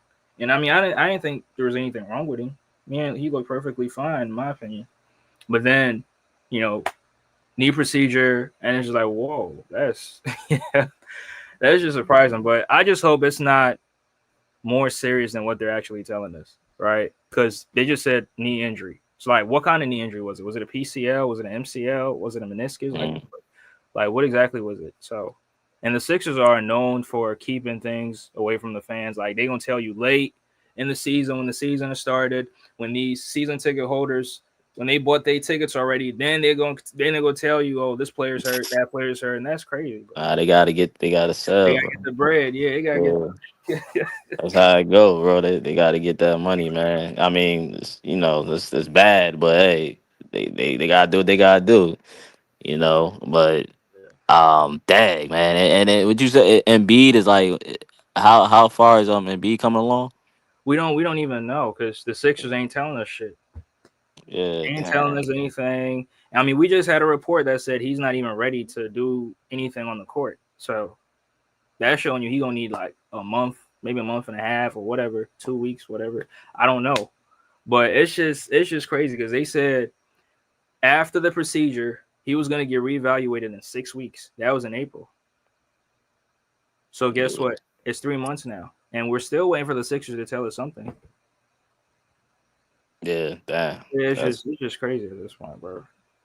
But like I said, I just hope everything works out good. Hopefully, he's good to go start training camp. Because if he's not ready to go this training camp, I think he is going to piss off the fan base. He might end up getting traded. bro. Both. I've been calling for a trade last year, bro. Yeah, get him and PG out of here. I don't think they're gonna lead y'all anywhere, bro. To be honest, that's just my opinion. Though. Even I, healthy. even healthy, I just can't see it, bro. Even healthy. I mean, and be healthy is a problem. But I don't know, bro. I just can't see it, bro. I just can't see it, man. And I don't know, bro. I just can't see it, bro. I think if anything, I think this year, this upcoming, next season will be the time that y'all can try to make a run if y'all all healthy, because the East is open, bro. It's open. There's nobody to really worry about. Maybe the Knicks, and the Cavs, of course. But everybody else, yeah, I could see Philly, being at the top with the Cavs and the Knicks. I don't see Yeah, why not. yeah, definitely. I Just mean, got to get on the I mean, court. I think one of them got to be healthy come regular season time. Because if one of them is healthy, yeah, you might have a chance. But if both of them healthy, yeah, you got a chance. Absolutely. I think Embiid by himself. I mean, bro. We saw this 2 years ago with Embiid. All he needed was one All Star and a bunch of clowns. And guess what? The Sixers was the third seed. We saw it. Now he didn't do Yeah. it for the whole season, but we saw it. So I think one of them got to be healthy, and then we can go from there. But I mean, I think to win, you definitely need both of them. But yeah, they got to be healthy. But I mean, at this point, I don't know how I don't think I want to keep saying if healthy, because they keep getting hurt Yeah. every single time. So I don't know Yeah, how you long I can. gotta see. You just gotta see it out. You see Kawhi, Kawhi, when healthy, but Kawhi, he played. He finally was healthy. Yeah, but I think Kawhi, we got to see him like play a whole season, and then let's. Oh yeah, yeah, yeah. I don't think like you talking about consistent. I don't think we're gonna see that like a whole season. Like, I mean, he's definitely going to load manage. We yeah, that's what I'm see that. saying. Yeah, but I mean, I just want to see him play enough games, and then hopefully he's healthy, and then go into the playoffs, and you know, I can give my thoughts. But as of right now, yeah, he was healthy. He played all 7 games. They got smoked. It is what it is. Nah, man. I was glad to see Kawhi back, man. I just yeah, and B, I gotta shoot. I'm hoping B stay healthy, man. Y'all manage him. Uh, he's not playing, 82 games. Obviously, nobody really play 82 games anymore. I think yeah, I don't know, man. I hope he stay healthy, man. I was just thinking about AD, man. AD, AD been better, been more consistent at being available. I don't know how many games he played this season, but I know he been playing I games think he more. had a procedure, right? A surgical procedure or something. Yeah, recently, right? Yeah, Yeah, because the yeah, man, I don't know, yo, he get traded and instantly gets hurt. It's just crazy. that's I- crazy. like that's so like I don't understand it. And AD was but like AD healthy, man, is a problem. Oh yeah, he was balling last year. I think in the beginning Yeah, of the season he was leading the league in scoring. Was top three in the. I mean, early on, but he was top three in the MVP ladder. People was having him as a top 5 player. he's AD healthy. When he did in the play in, bro, like I was like, okay, I know they wasn't going far. They don't have the Kyrie and not there, whatever. But yeah, AD was hooping, man. But Embiid, yeah, Embiid, man, yeah. Look, I just think, yo, y'all healthy. I want to see what y'all could do. Y'all got VJ. Y'all got Trendon Walford from the Nets. Um, like I said, I think y'all could be one of them teams up there with the Cavs and the Knicks. The East is open. Pacers out. Celtics out. The other teams, it ain't nobody to really worry about. I think y'all could be in the ECS, man. I think we can see y'all. Yeah, I believe so too. Definitely believe that. But hey, we got to see them healthy before we can even put them in that Right, conversation. right, right, right. Nah, for real. Because as of right now, I don't. Yeah, the Knicks definitely up top. Cavs definitely up top. And I mean, it's certain teams that you're not mentioning, but Orlando, like I keep telling you, Oh, come on, bro. There's a reason why I'm not saying nothing about Orlando. Paulo's definitely gonna be in y'all way, bro. Bro, Paulo last He's gonna be time. in year 2. He's gonna be in year 4 or year 5. Look, So man, Paulo don't want no problems, man. The Cavs already handled that already, man. They lucky we didn't see him this year. year 2, you took a second year play to 7 games. That you got to be embarrassed, bro. Donovan Mitchell got to be embarrassed. I mean, it's a team game, bro. And Donovan did his job. I mean, I can't speak for everybody else. Donovan was carrying. It's Donovan one man. It's a team game at the end of the day. So But the thing is, Paulo's getting better. Franz is getting better, and they just added a lead guard to the team. they Oh, got better. You're right. You're right. They got better. What I'm supposed to be scared? Desmond Bain, bro. You talking about Tyus Jones pickup, man? bro, Tyus Jones is one of the best point guards in the league. I'm not worried about Tyus Jones, man. That's Now, not I'm not enough to saying you beat got the to worry about him. You Cavs. got to be worried about Paulo.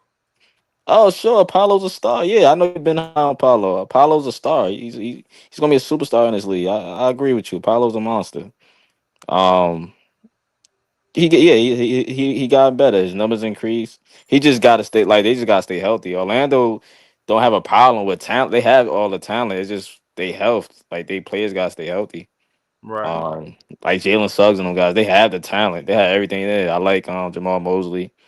Um, they have the talent, bro. They have everything from 1 through 5, I think. And John Isaac is one of the best defenders in the league. Um, when healthy, of course. But yeah, they have everybody over there. I like the moves they got. And the thing about Orlando, bro, they always like they just big, bro. Like they got nothing Yeah, but they big is. athletes. They is. I mean, Paulo's 6'10", Franz is 6'11", Yeah, Wendell that's Carter is 6'10", Isaac is 6'11". Like they got a they big front court. size, man. That is crazy. Jalen Suggs 6'5", 6'4". So that's a decent size backcourt. Anthony Black got height to him, come off the bench. Right. Um, they got size, and they got Tyus Jones. They got a point guard. And they got Desmond Bain, who's proven. So yeah, I like the pickups, but we'll see what Orlando, bro. Orlando could be at the top. I'm not gonna overlook them, but I think it's Cavs and Knicks. Oh, I got Bruce. You got Bruce in there, He about to cook both the Cavs and the Sixers. What's good, and Bruce? What's up, Andre, Tune? How you guys doing? what's Whoever good, is in Bruce? the panel. I went to Taco Bell to get some quesadilla, so I didn't hear some of what you guys said. So, Oh, you uh, went to Taco Bell? yeah, I was hungry, man. What'd you say, I Bruce? I just I just made my dinner, and I was like, man, I'm still hungry. Okay, let me hop on Taco Bell. Oh, Yeah, you made Taco Bell, or you got Taco Bell? Nah, he got Taco Bell. Quesadillas Oh, from you got Taco Bell. yeah, quesadillas and stupid drinks. The cup is getting smaller, but the price is getting higher. But Oh okay. yeah, well, you know how that go. inflation. Inflation is crazy though. Yeah, I mean, that's why I would say Taco Bell, man. Taco Bell is like the Sixers. You Uh, Hey, in what know? in what way though? In what way? I mean, you expect better, but it's still the same. I mean, it's getting worse. You know. I mean, I just wake up and I saw this morning and I saw Paul George surgery. I was like, oh my god. You know, this guy has surgery every year. Every year, this guy has surgery. You have two hospital patience as the leader of the team.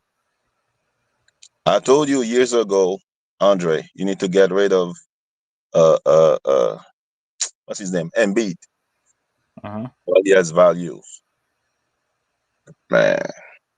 And by the way, I saw the list, and they put Embiid in front of a lot of people who are better than him. I'm like, wow. That's why I don't trust that Bleacher, whatever list is. Wait, like who? You think Embiid is better than Pete Maravich?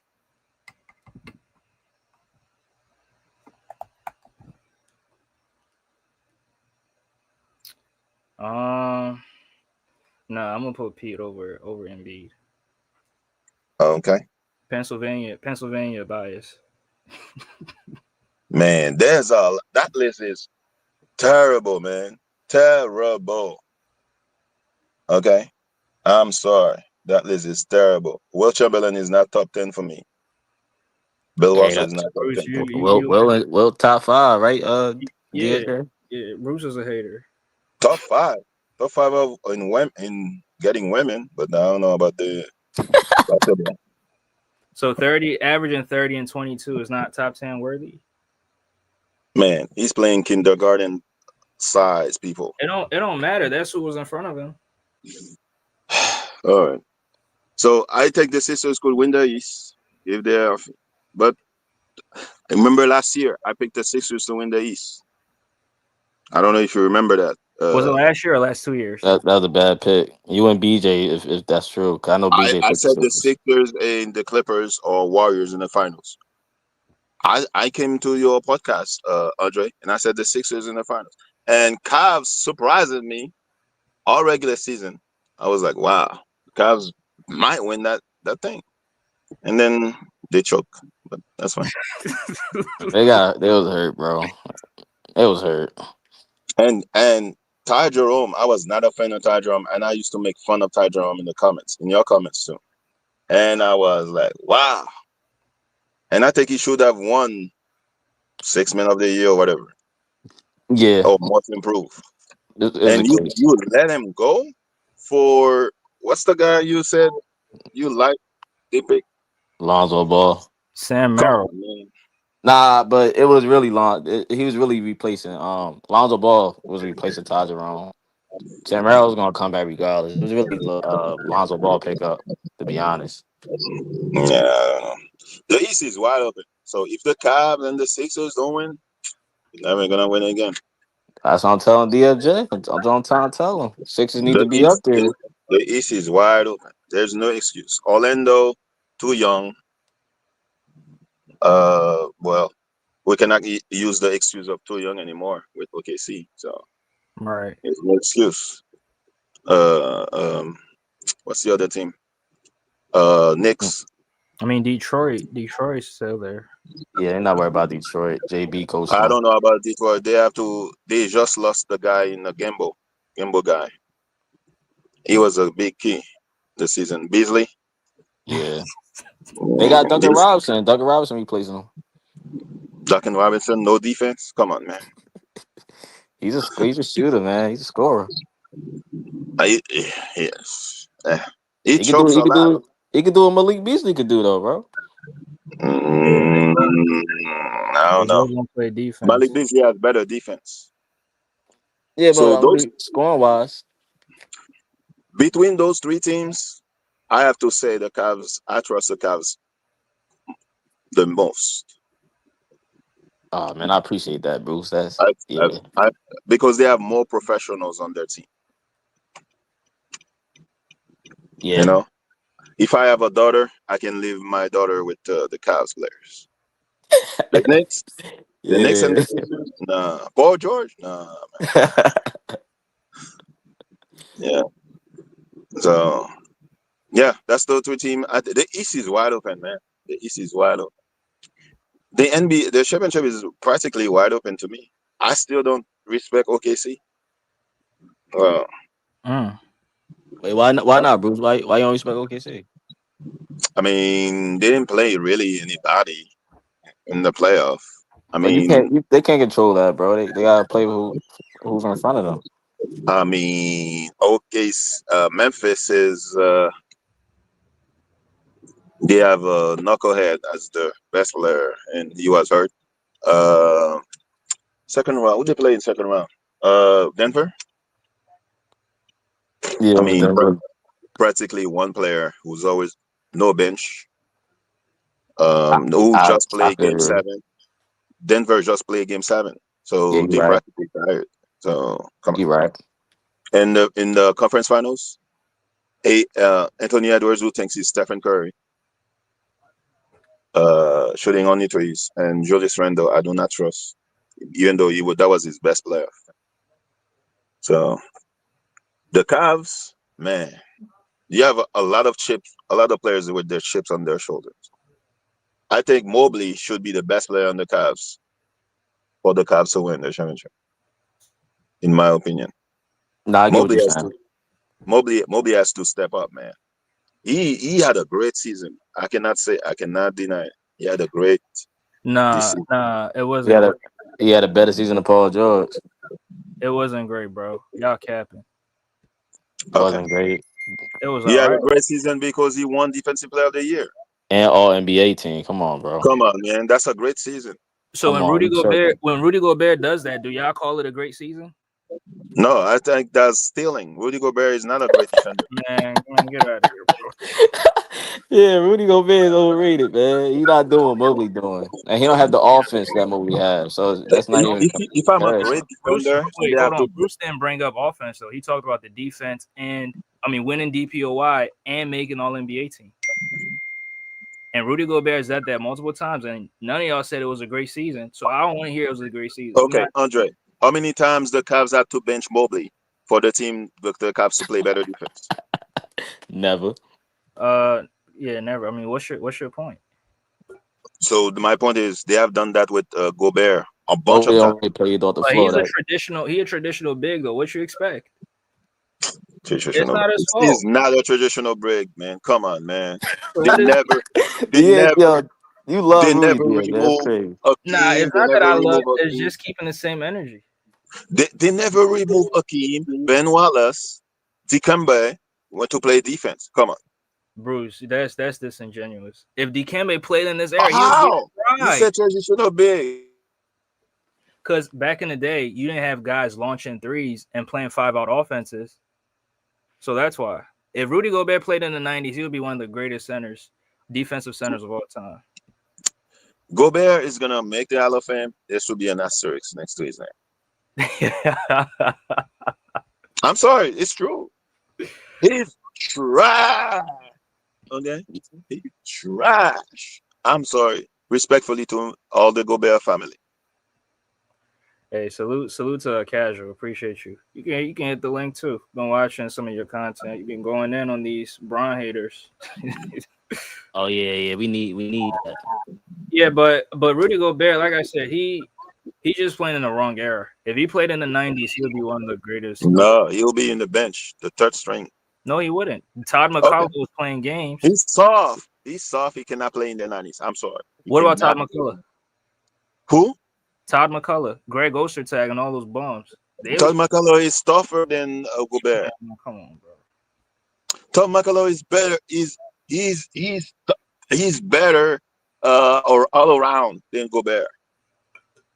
Wait, Everybody, Oh, my bad. Go ahead, Bruce. everybody's playing small, so Gobert is gonna dominate defensively in the regular season. Right. Does he dominate? I don't think he dominates. He blocks shots. Yeah, I'll give him Let's that. see. Now you're making my points. But he's a defensive big though, so he's not gonna drop 20, 30, and 13 like he did against the Lakers. That was just an anomaly because they didn't play no big. That was coaching, but yeah, right. Yeah, Lakers have no bigs. You have Jackson Hayes as your big. You're gonna lose. Now they're celebrating DeAndre Ayton. We'll see. Hey, what up, Casual? What up, bro? Hey, what's up, bro? For the record, I am not fighting these LeBron haters. It's these Jordan lovers. I gotta put in check. But what's going on, Brody? What's good? Uh, this this DeAndre Ayton shit is getting out of hand too. I'm finna do another one on now, and they think that he really finna move the needle for the Lakers that much. There you go. See. Mm-hmm. I'm Hey, one of the biggest DeAndre Ayton haters, so I ain't sold on it. And I yeah. want the Lakers to lose so I can bash him even more. Well, they're gonna lose. Well, they're gonna lose. The narrative is gonna go to Tim's team. He's gonna go to the Cavs. So, Yeah, he's gonna win. if the narrative go to the Cavs, I'm picking the Sixers or the Knicks to win games. I hope you ain't betting on that, Bruce, but I get it. Man, Yeah, but Casual, what you think of the top 100 list? You think it's bullshit? You think it's legit? 1,000%. 1,000%. I was already speculative when I saw how highly they put Pau Gasol. I think they put him in. He was like in the low 60 range. I was a little bit skeptical of that, but when we got to the top 25 and I saw that Giannis was 24, and I was like, okay, all right. I'm not. I have him higher, but like I'm okay if people have Giannis like in Giannis the is top 24, 25. 25 range. What? Yeah, I think Giannis has provided a case of being like a top 20 player. How? That is How? Bruce, you don't think Giannis top 25? dominant. They have Heck him. They have no. him. They have him. They have him 24. How is he a top 25? How is he a top 25? I mean, All that MVP, walking he does, running multiple to the multiple basket, years that's great. multiple years of dominance, deep Dominance, postseason runs. dominance. His Dominating what? resume, man. His Did he not resume. Dominating the dominate? dominating the free throw line. Oh, let me give you the ball. Like I'm everybody, like scared. every other great, like every other all-time great scorer. Oh, let me give you the ball. Oh, it's 5 seconds left on the clock. Oh my God. Dame, save me. Did Giannis need somebody to save him when he dropped 50 and knocked down every single free throw against the Phoenix Suns? Yeah, he needed Drew Holiday. So Drew Holiday saved the day. Are you sure Drew about that? Holiday saved Giannis' legacy. Yeah, Giannis Giannis. didn't Yeah, do Wow. anything, bro. so we just Oh, had anyway, but yeah, I was fine when they had him at like 24. Was it 24? Yeah, it was 24 ahead of Charles Barkley. But then when you scroll down and you had Nikola Jokic at 17 ahead of, guys like number 32 for Utah, who I'll never rank, but even still, if Giannis can't be ahead of him, how the hell does Jokic get ahead of him? And even more than that, Jokic also got to be ahead of Julius Erving, and he got to be ahead of Dirk Nowitzki, and it's like, wow. I, damn, I'm like sorry. Jokic is better than Karl Malone. I'm sorry. I watch Karl so Malone play. Jokic is that's better that than Karl that's Malone. fine. That's fine. How can Jokic be ahead of Karl Malone, but Giannis can't? How can Jokic be ahead of Moses Uh, Malone, but Giannis can't? How can Jokic is, Jokic be ahead of is David Robinson, but Giannis wait, can't? wait, wait. They put Jokic over Moses Malone? Yes, they put Jokic ahead Yeah, of that Moses list Malone. is trash, bro. That list is trash. So But the yeah, other that Malone, that yeah. was that was my issue. That was my issue with the whole thing. Another issue I had was the fact that they had Kobe Bryant and Hakeem Olajuwon at 11 and 12, primarily talking about like the impact of like cultures being like the primary reason why they even had him that high. Because then I think the lowest that they had Kobe was like 18th on the all-time list. But yet Wilt Chamberlain gets to be at the ninth spot. So none of that shit made any sense to me. I think that list is it was a whole bunch of propaganda, and even more than that, seeing exactly how highly they ranked T-Mac and how much lower compared to their last list that they had Kobe ranked, how low they had him this time around. This got propaganda written all over it. It's all propaganda because I saw Brent Hill high. I saw Vince Carter high. That's crazy to me, but it is what it is. For the person who said Karl Malone, you take Jokic over Karl Malone. Okay. I mean, I've seen Karl Malone was too dependent to me of John Stockton. Without John Stockton, you're not getting Karl Malone, the mailman. Okay. I'm sorry, Karl Malone chokes too much for me. Okay. Jokic has more impact on the game than Karl Malone. Karl Malone is like the pick and roll, the pick and pop. That's all he could do.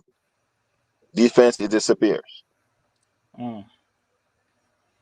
Hey, Bruce, let me let Joseph go right quick, and then we can continue. What's good, Joseph? What's good, brother? I just want to pop in. I thought the list was a bunch of bullshit. Uh, they should make another one just like it, throw them both in the trash. That list was clearly just based off of just pure analytics and the people you're mentioning, Vince Carter, all these guys that Bruce is mentioning.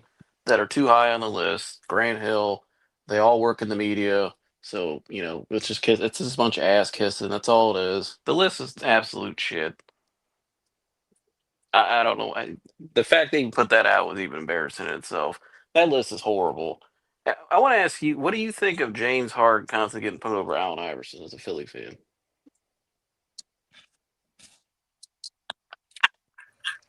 Me personally, I don't like it because I thought AI did so much. I think AI should be top 25. I mean, where do they have him at? They have him at, They 36. had AI. Yeah, AI is like 36, I think. They had Nash and some other guys over. yeah. So the analytics probably went against him, right? Because he is quote unquote inefficient, right? His true shooting percentage is way terrible, but they don't put it in context and the era that he played in. Hmm. A lot of those guys weren't really highly efficient. I mean, Kobe, Tim Duncan, KG. They don't use it against KG, but they use it against Kobe and AI most of the time. So, but I think AI should be a lot higher. He's definitely better than James Harden. 26 at 30 probably. Yeah, I would agree with that. I think that's good. Yeah, I think it should be a lot higher. I see a lot of lists with Harden over him. I don't agree with that. I mean, James Harden's a nice player, but he won the MVP. I mean, he could score the hell out of the ball and all that. But Allen Iverson to me was just. I think teams were lucky Philly was cheap at the time. They put the talent around him. Uh, Hmm. to me, I mean, that guy literally teams had a little whole zone just to stop one player. That's how dominant he was. And I don't know. Yeah, the disrespect for him and the Kobe disrespect. This stuff's getting a little it's just getting a little weird now in the media recently, and then now on the list, and then putting the Keem at 12, I believe, too. That to me, he should be higher on the list. Uh, you said too they would have had Kobe at 18. Yeah, the Kobe was ranked number 11, and the highest he got ranked was 4. The lowest he got ranked was 18. So there was somebody that Whoever voted ranked on him this. 18th should be Yeah, fired immediately. yeah. They should be fired and never talk basketball ever again. And I think, I mean, Whereas the lowest that Curry got ranked was 13. Yeah, that's crazy. Kobe Bryant, 18th of all, greatest player of all time. Who are 18 guys better? I mean, I don't think the person could actually even name it. You can't. Nah, I mean that's crazy. I think it's all like Bruce was saying, it's all propaganda, and it's really a lot of it's just your personal opinion on the player. And obviously, some people are gonna have personal vendettas toward Kobe because of what happened in his career and all that stuff. So that's probably a lot of it too. That's really how a lot of people they're not really basing off their career and their accomplishments and keeping it basketball. They'll rank it off their personal opinion too. So, Right. but yeah, I thought the list was straight trash, and I I don't take any credibility to it. Uh, I agree. But that's all I Yeah. got for you, DFJ. Good to see you always, brother. And wanted to pop up here real quick, get my take on it. Make sure everybody likes, subscribe, and share to DFJ Hoops. And keep up the great content, brother. Yeah. Appreciate it though. Appreciate it, bro. Yeah. That's Joseph. Y'all can go check him out. Um. Really doing the LeBron thing. LeBron possibly getting to Cleveland. I don't know how that happens, but yeah, he's been breaking that down on this channel. So, but casual, what's up with these? What's up with you going at these LeBron haters, man? What's up? And so in the server, I got a lot of people that are like posting links of like some of the trending topics and stuff. And Right. apparently, after the Man the Game clip like made its rounds in the Twitter spaces, Mm-hmm. Kwame got a hold of it and he went on like a tyrant like rampage of just like saying all the things he ever thought about LeBron, Steve Nash, and KD all in one like swoop. Right. And he was just like, when I say bro was spiraling, bro started talking about LeBron's teeth. That's Wow. how mad he was. Like he wasn't even talking about what KD said. He was talking about LeBron's teeth. About how like Charles Oakley should put his hands on one of them or some shit like that. And it was like after I had caught wind of it, I was like, I sort of needed to talk about it because Mm-hmm. I haven't really talked about that whole comment in the first place, and so it was like sort of a knock two birds, one stone type of situation.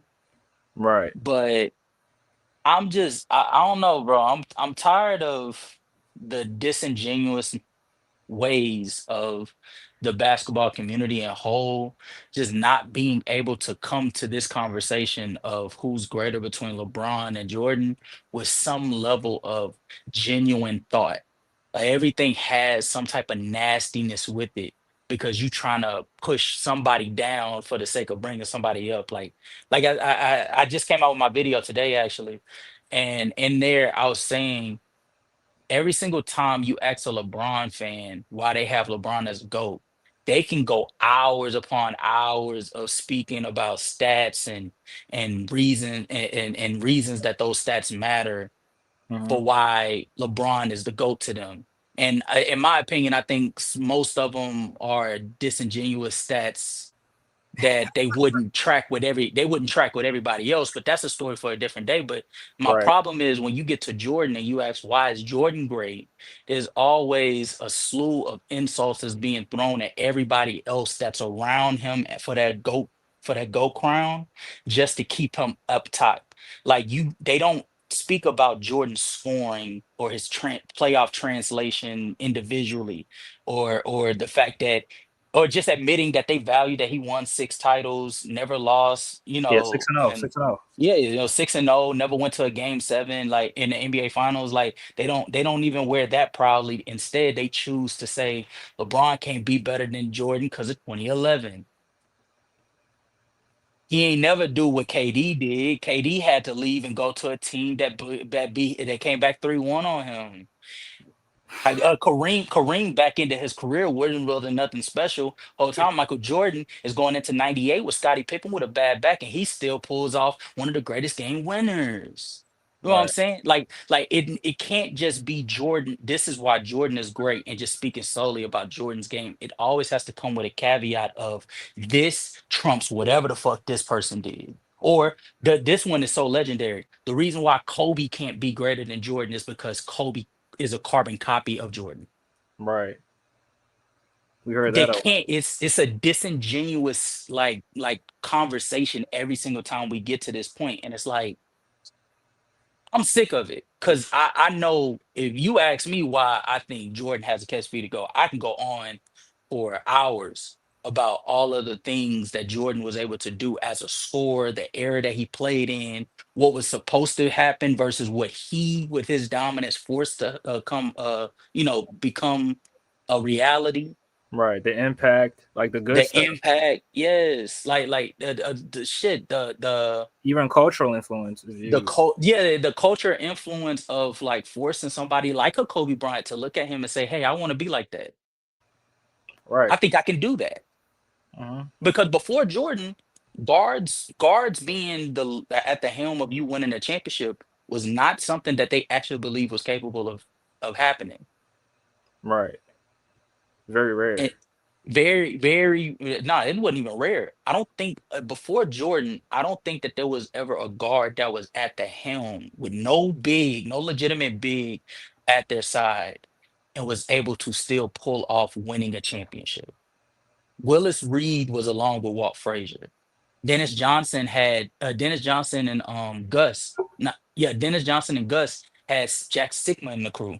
Right. Dave Cowens was along with JoJo White and them. So even before Jordan got there, it wasn't like a standard of like guards can do this. It was a big man's league. Right. Jerry West had Will Chamberlain and those Hmm. guys. Yeah. Yeah. That's And that's. Cousy had Russell. Hmm.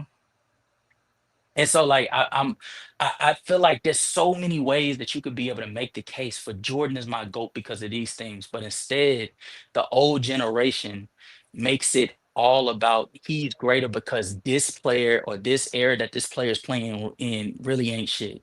And that was another thing Right. that uh that Kwame has spoke about. But I really urge bro, whenever you find a chance, if you can watch the video and let me know your actual thoughts on it. It's on my channel. I just uploaded it probably about like 2 hours ago. Bro, let me know what you think, Andre, because bro, this I feel like there should be a genuine conversation on why do the old generation perceive this era this way, when half the things that they saying is going on in this era really ain't true. Right. Yeah, I definitely got to check it out. I'm gonna definitely check it out, bro. I think I got the notification, but I just didn't click on it yet. So yeah, Yeah. probably got to check it out. But why do you think that is? Why do you think the older generation, when they, when LeBron, especially LeBron, when his name come up, all they can bring up is him being 4-6 and the era that he's playing in. Why do you think that is? I think it's because the era that they were in, the era that they were raised up in, was so simplified, not to downgrade, but everything has an evolvement stage, and so we are in the evolved era of how we talk sports, to where we're intelligent enough to differentiate certain analytics, which ones are valuable, which ones aren't valuable in certain conversations, versus the old heads. They were box score analytic, box score Merchant. article watchers. Yeah. So when the way that they were gathering their information was through word of mouth from their friends that lived in that city, or they got relayed tapes of games that happened a few days prior that finally got to their city, or they read it through an article. And if I'm reading an article from somebody else's perspective, am I really gathering all of the information genuinely that Right. is like, in that entire game, or am I just getting the information that that person that wrote that article was trying to sell me on? And especially if the article is based in the city that the team is also based in. Like, for example, if Mhm. you're reading an article from Indiana, they're going to say, they're not probably, they're going to say the good things and not be as objective as, if somebody else was writing the article. Exactly. Versus today, when we talk about like a person so one of the things about Curry that makes him so like special is we all witnessed some of the greatest, like most nastiest shots he ever took. Right. There's some things that Jordan did in games that, but in the early 80s, or not in the in the late 80s, that they weren't able to see in real time. They had to hear about it, Hear about it. Right. That is so true. right? And the way that they painted the picture of Jordan was so glamorous. It was like mythical almost. You know what I'm saying? It was like, oh shit, he really did a split in air while he dunked? Oh, right. that's wild. You know what I'm saying? Mhm. Versus us, like when we see like these things going on in today's game, it's almost like we're numb to it at a certain point, because it's a plethora of skilled players that's doing shit like that now. You know what I'm saying? Like, if we want to see Right. a windmill, we ain't got to hear about it word of mouth. We can just go to, your closest, you know what I'm saying, your closest game in the Right. city, and you can see somebody doing a windmill in warm-ups. Easily. You know what I'm saying? He said And it so in like, warm-ups. Yeah. in warm-ups. And so like I feel like I feel like for the old generation, the way in which they view this game is through the lens of what actually is going on in this game. And not to say that what they say doesn't have some level of validity, but they paint it in a light as if their era was much better or much grander, when in actuality they don't know what their era was in totality, because they weren't open. They did not have a segue for them to be able to see the entire NBA from top to bottom. Yeah, the accessibility of games back in the Yes. era is not what it is right now. Yes. Absolutely, yeah, absolutely. And I even in the 2000s, I mean, growing up in Philly, I mean, I didn't watch all the games out here. I probably watched a few, but not. I didn't have the access to the games as much as I do right now. Back in the early 2000s, mid Hmm. 2000s. So if you're talking about Yeah. the 90s, where things are a lot different, right? So yeah, it's so true. But I don't know why, to make the case for Jordan, you have to like downgrade everybody else, and then talk about the players' failures. That's so low level to me, bro. It is so low Yeah. level. It's a lazy and what shit, almost millennium uh um old talking point of Jordan is greater than these people because these people weren't better than Jordan. Right. You know what I'm saying? Like, and to be honest with you, it's tiring. I think part of the reason why, earlier during this regular season, remember when the 1988 tape started to come out and, the whole Jordan steals were, sort of doctored Yeah. for, to seem as if he got more steals than he actually got. Right. I think that what it what it said, what it opened up was Pandora's box Mm-hmm. for the realization that the league wasn't what you thought it What you thought was. it was. Yeah. Right. And I think for fans from that era, or anybody that viewed that era in that light, it was sort of a shot in the head, because Mm-hmm. once you realize that, and you realize that the numbers aren't even fully factual, especially when you go back and you watch those games, you start to put in perspective, well, how much other shit have we been like propelling this era Mm-hmm. of, that that lacks the true foundation. Right. And I think for our era, because you and I we the same age. I think for our era of basketball watchers or NBA fans, we were genuinely in like anger, and we erupted, with a whole bunch of like pushback to the old era, because I mean, y'all been telling us our era sucking. We just been sitting back and taking it, Right. letting y'all get by with it because we didn't have no response, and we got a response now. Go and look at your goal and see how those numbers ain't his numbers. Those numbers don't exist. It was cooking the books from. Yeah, you know, and it's sort of like it's sort of like sort of wounded dog type of mentality, Mm-hmm. because for years our era has been like downgraded, like, oh, your player's soft. Your era don't be letting nobody put no hands on people. Your era don't have the necessary rules to allow people to play defense. Right. The And enforcers. that, Yeah. yeah, the enforcers and all of that stuff. And then you go and you watch these games and you see, oh, so your definition of defense is putting a nigga in a chokehold. You know what I'm saying? Like, oh, your definition of playing defense is knocking a nigga in midair, Right. potentially causing a serious injury. Mm-hmm. Oh, okay. All right.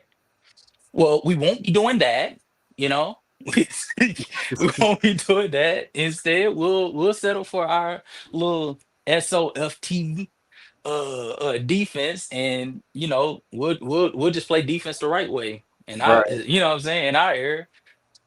But so I just feel like it's a miscommunication in all seriousness, though. I feel like the old era is viewing it through their lens, the new era is viewing it through our lens, and at some point, which I think that I'm gonna be the positive one in this, and I'm assume that at some point, both of our eras at some point are gonna get a genuine eye to want to see through each other's lenses of where exactly we're coming from, and more importantly, be open to the honesty, the brutal honesty that both of our eras are going through, because we're not perfect. Some of the stuff that we've been told throughout our career, throughout our lifeline of what a great basketball player looks like, or what a great defender, all-time great defender should do or should be, has been under the false pretenses. Right. You know Right. what I'm saying? That's So, true. it goes both ways, but that's all I think this is. It's just a miscommunication of everybody's perception of their errors. Yeah. I think Bruce got some pushback on what you said earlier. So, Bruce, I'm gonna give you the floor. Sure, for sure, for sure. Yeah. So, uh, so if we are gonna say there was cooking for players in certain eras, certain years, like the 80s, the 90s, maybe 2000s. So are we saying there's no cooking right now? Dude, what are you saying? Are you saying like cooking of the books? Like Yes. in the stats. Oh Yes. no, No. factually, Yeah. no, there's not because they aren't Actually, allowed no. to. How do you know that? Because there's multiple film rooms that are occurring during per game basis that is monitoring every single thing that's going on. So there's no way that you could possibly make that type of error without somebody picking up on it within, quite frankly, a day. Even with films, you see players trying to cheat the game, trying to get triple doubles because you guys all of a sudden love triple doubles. How many times?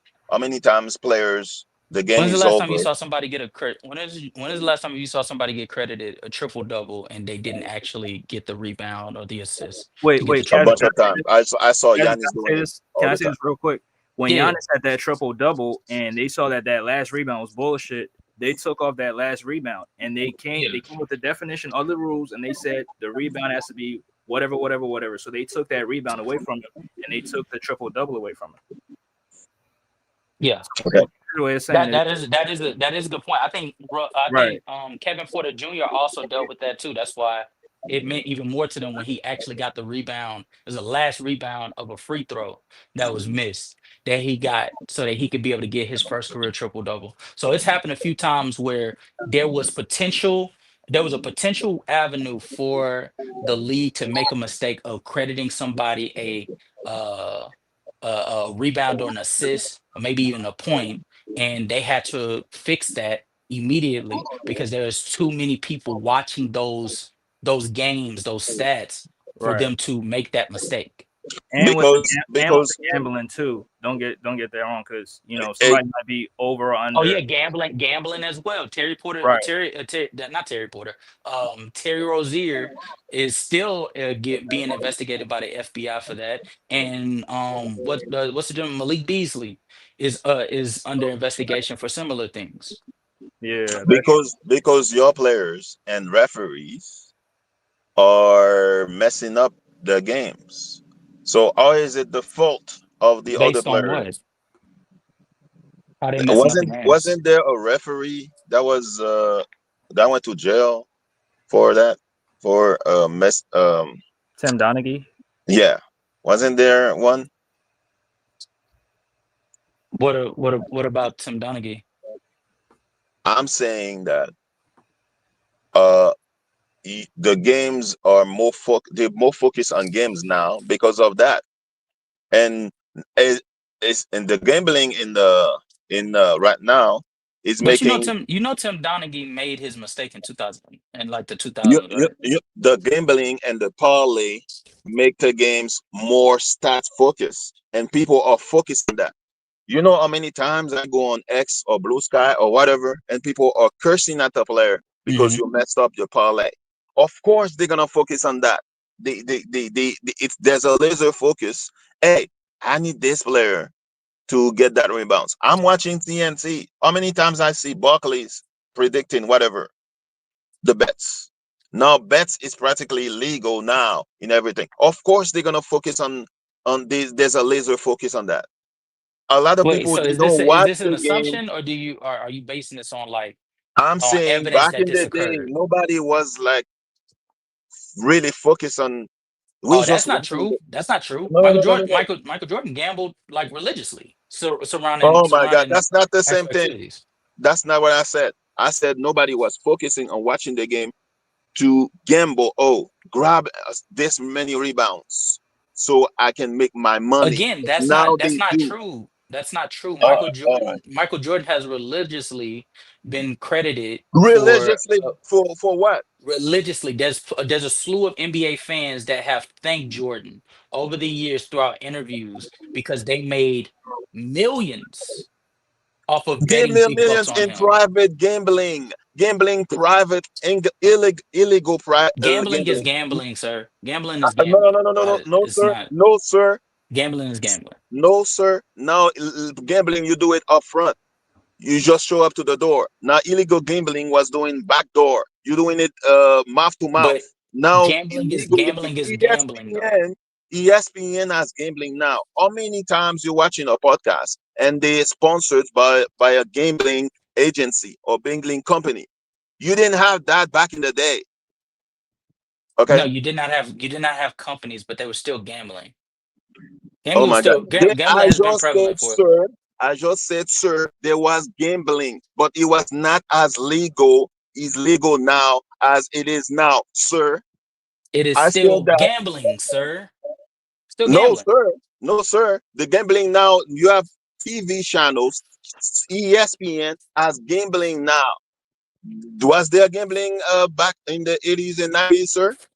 Yes, there was gambling. How? ESPN had gambling? They don't have business. They did not have businesses like they do nowadays, but they did have bookies to hold on to money for gambling. So And that's what yes, I gambling said. was still Bookies, prevalent. that's private gambling. Now there's like You're everybody's doing it. differentiate. Okay, okay. Just to save your time, you're trying. You are explaining the differences of gambling, different forms of gambling. I am not disagreeing with you that there are different forms of gambling. However, I am telling you they're all gambling. It's a one big form of gambling. You're just differentiating what this gambling was to what this gambling was. And you're Both not of them getting what are I still said. gambling, though.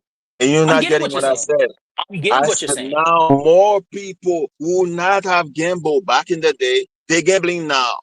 Okay? Now young people are, even if you don't have money, people will gamble more when you had some kind of money. Now, even if you have like $5, you can gamble. Hmm. It's parlays, then Hmm. stuff like that. That's what I'm saying. Now, Okay. now they are harassing players on social media. How many times you hear players on social media say, "Stop harassing me after a game, whatever, for to get this many bucks." Hey, you go watch on social media what people are saying to social media. Hey, you messed up my parlay. You should have had like 10 rebounds, 15 rebounds. There wasn't that back in the day. That's what I'm saying. I'm not saying there was no gambling. Now I'm saying there's is more gambling. Hmm. It's more legal. You know, gambling. Gambling is like it's like they put a lipstick on a pig. For example, they make like gambling is Hmm. like more respectable. I Like agree. gambling back in the day would be like, "Ah, what are you doing?" Now, even if you go to the office, you said gambling now, it's practically normal now. Now you have gambling. There's a company of gambling that has their own TV channel. Oh, you So talking that's about what I'm FanDuel, saying. FanDuel, FanDuel. Yes. So I'm not saying you're wrong. I'm saying because of that, they're looking at stats differently than back in the 80s and 90s. And more Oh people, no, they're I agree. watching I the agree with that. game. I agree with More that. people are watching the game, not because they love the sport, but because they want to earn money. I agree with And that. so that's what I'm saying. I'm not saying you're wrong what you said. What I'm saying the difference is right now, I've seen so many people, they started to go back to watching basketball. Not because they love basketball. Me, when I'm watching basketball, I don't care how many rebounds as long as the team win the game. I Okay? agree. And I a lot agree. of people they look at box scores because they want to Hmm. say, "Oh man, I made this much money because this guy carried me tonight." I'm. It's like only in football. What's the name? What's the name of that thing they do when you pick fantasy? Fantasy. Hmm. Now basketball. Not every sports. It's like a fantasy now. Yeah. Every sports has that. I Yeah. remember when I was in college and you were doing fantasy for football. You pick the Hmm. running back, the quarterback, the wide receivers, the tight end, whatever. Now you see that every for every sports, and Yeah. that's why I said Barkley on TNT they were promoting that too. You don't say that. I didn't see that when I was a kid on TNT. Now I see No, it. that's no, no, I agree. And like I was telling Andre, we're not perfect. And I do agree with you. I think that that's one of the drawbacks from our end of like the modern era is the lack of genuine concept of being an NBA fan or being a basketball fan has been diminished over the years because of the rise of betting on games or just lack of attention to detail on who to watch. because they've been pushing LeBron, Curry, and KD for so long that a lot of NBA fans were caught off guard by Giannis, Jokic, Shays. Paolo Banchero right now is on the rise and he's not getting covered as much. Anthony Edwards had to make the Western Conference Finals for him to start to get the coverage that he deserved. So I agree with you from the standpoint of the NBA fans sort of lack a certain level of genuine perspective on the NBA game. But I do want to ask you this. Do you feel as if that is the do you feel as if that is the NBA fan that should be in discussion with older NBA fans on like the perspective of basketball? Do you feel like those are the ones that should be held to a standard of speaking basketball with a certain level of intellect? Uh, I am older NBA fan, and sometimes some older NBA fans, as you get older, you're always gonna think your generation was better. I remember when I was a kid, people would say, people would come to me, man, Magic will kill Jordan. Dr. J will do this, whatever, whatever. And then I'm like, man, you're crazy. Why are you guys doing this? They're always criticizing the new generation. Hmm. And sometimes older generation are not are disingenuous. Okay, they Hmm. they they have people because players evolve. Yeah. Right. Okay, players evolve, and you have to admit some players are better than some older players. That's why I Yeah. said Jokic is better than Karl Malone. I'm sorry, I saw Karl Malone play, and I would pick Jokic all the time. Okay, but um, okay, let me say this. To be honest, old watchers have to be fair to new watchers. Just let them enjoy the game. You cannot have your experience and then trying to push it on the new generation. Every generation has their own views. You have to respect other generation views because a lot of people like my generation, we see Michael Jordan as the GOAT. But if other people see LeBron James as the GOAT, I sometimes I try to make fun and joke around, but I respect people to see LeBron James as the GOAT because that's what they saw. Hmm. You didn't live in that era. I live in that era. That's why Jordan will be always be the GOAT for me. But Hmm. I can understand there's other people who are older than me. They see Kareem because they were in that era. Okay, so Yeah. the game is different than when I was watching. It's different from when I was in college. It's gonna be different again. It's very different now. Like when Warriors were dominating. Now it's you see a switch, a shift to not more bigs. You need more bigs, whatever. Small ball is not gonna win you championship a lot if you don't have bigs. That's why Golden State Warriors is struggling because they don't really have a big that's that can challenge other players in the Hmm. NBA. So all I I'm guess saying I guess is, go I ahead. guess what I'm asking I guess what I'm asking is, do you not do you agree with the concept that once you reach a certain level of intellect, especially for like basketball heads that enjoy their era, that are trying to get as accurate of a depiction of the perspective of a modern era NBA fan, don't you agree that those that speak the game through the lens of parlays and fantasy duel, fan duel concepts, those shouldn't be the ones that are, that the modern era in whole is held to in terms of that standard of talking basketball? Well, they're gonna have the biggest voice because they have the most money. They're gonna have more access to talk. People who know basketball the most, they usually don't. You don't see them on TV. Hmm. Stephen A. Smith said a lot of BS. When I was younger, I thought he knew what he was talking about, but he said a He's lot from of the yeah, but BS. he's not of the modern era. He's the older generation. Okay, like JJ Reddick, he says a lot of BS. Mm. JJ? Yes, and he disrespect older heads more than older heads disrespect what he said. You know, Nah. I don't see older heads talk. Hey, when you watch television, how many older heads you see disrespect younger players?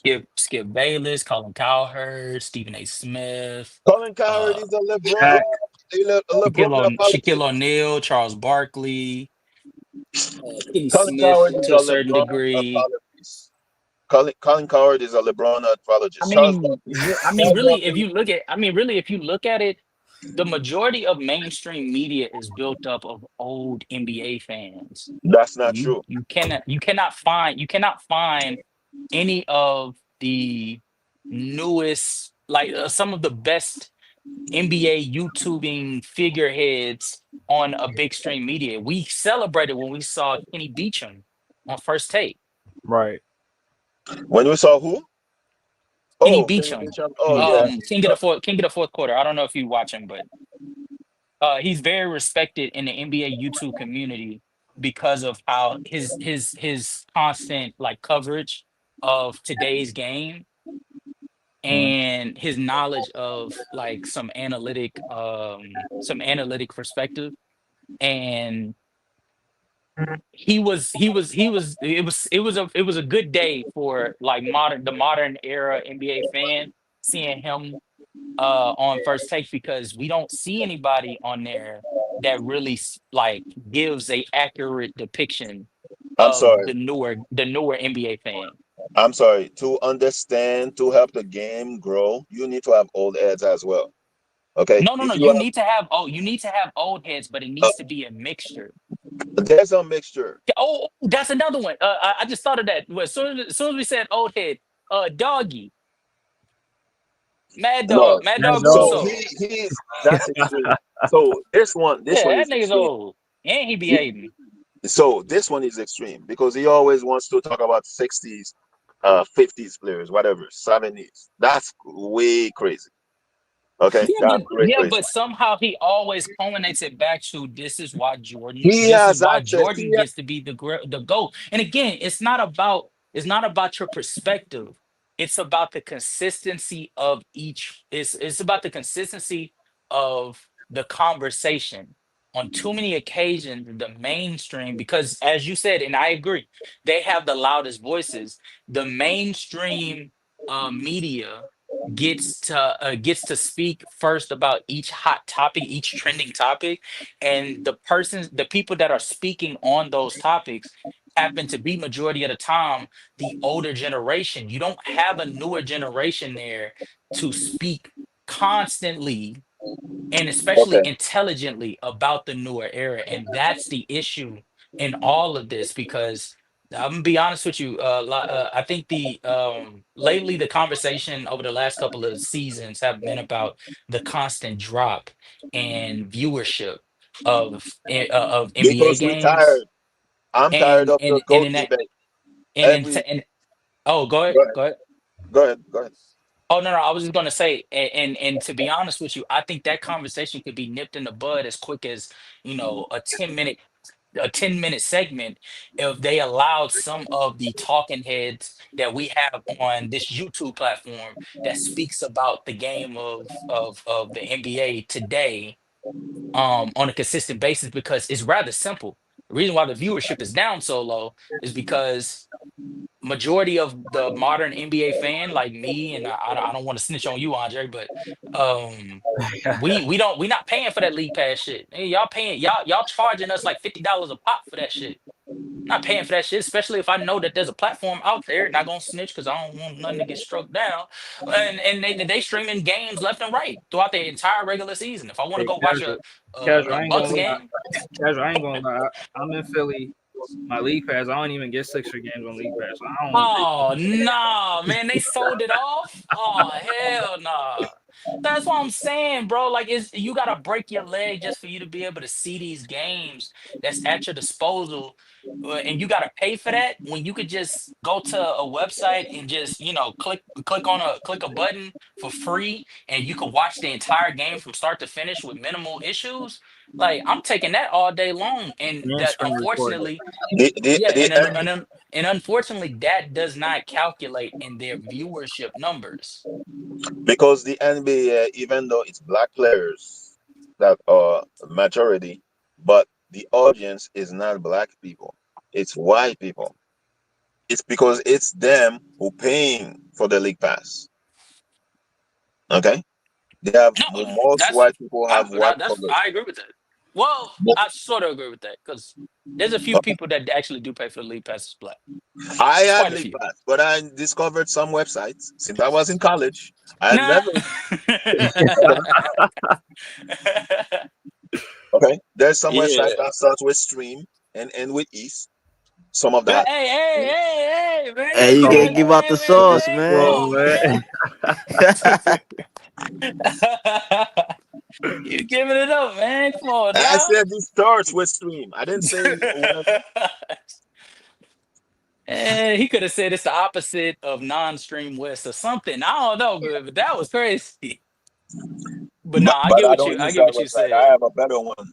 Uh, that stream, he Mhm. has viruses, so I use a better one. So Mm. I don't know. I guess for me, because I bought the virusware for my computer, so I'll be watching it. But no, I completely agree. But I think that's the biggest issue is just there's not an actual head modern head in the area in the room when they're having those conversations during those segments to be able to like speak about what's actually going on in you don't like like the Kendrick the Perkins? social media world.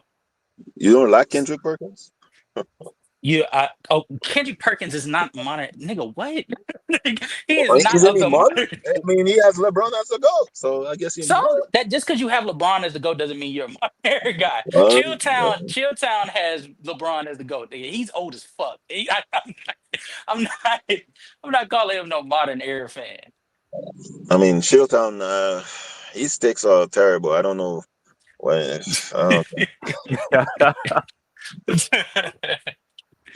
but no, I'm just saying. I think if I hear a lot of times when we're having conversations about, all time players and where they rank in the hierarchy of, all time greats, oftentimes the people like myself will get tagged with bad takes or bad comments that or disingenuous comments that another modern NBA fan would say or has said before, and that's a mistake in itself because I don't know about y'all, but I was raised on the moniker. I as a black man in America, I ain't got nothing but my word. And so if you gonna talk to me about what I said. You Yeah. know, Well, Uh, that's a list I would not trust because I don't believe Kyrie is better than Ginobili. That's just me. he got Kyrie over. They got Kyrie over Ginobili too. Yes, bro. Oh my god. Yeah, yeah.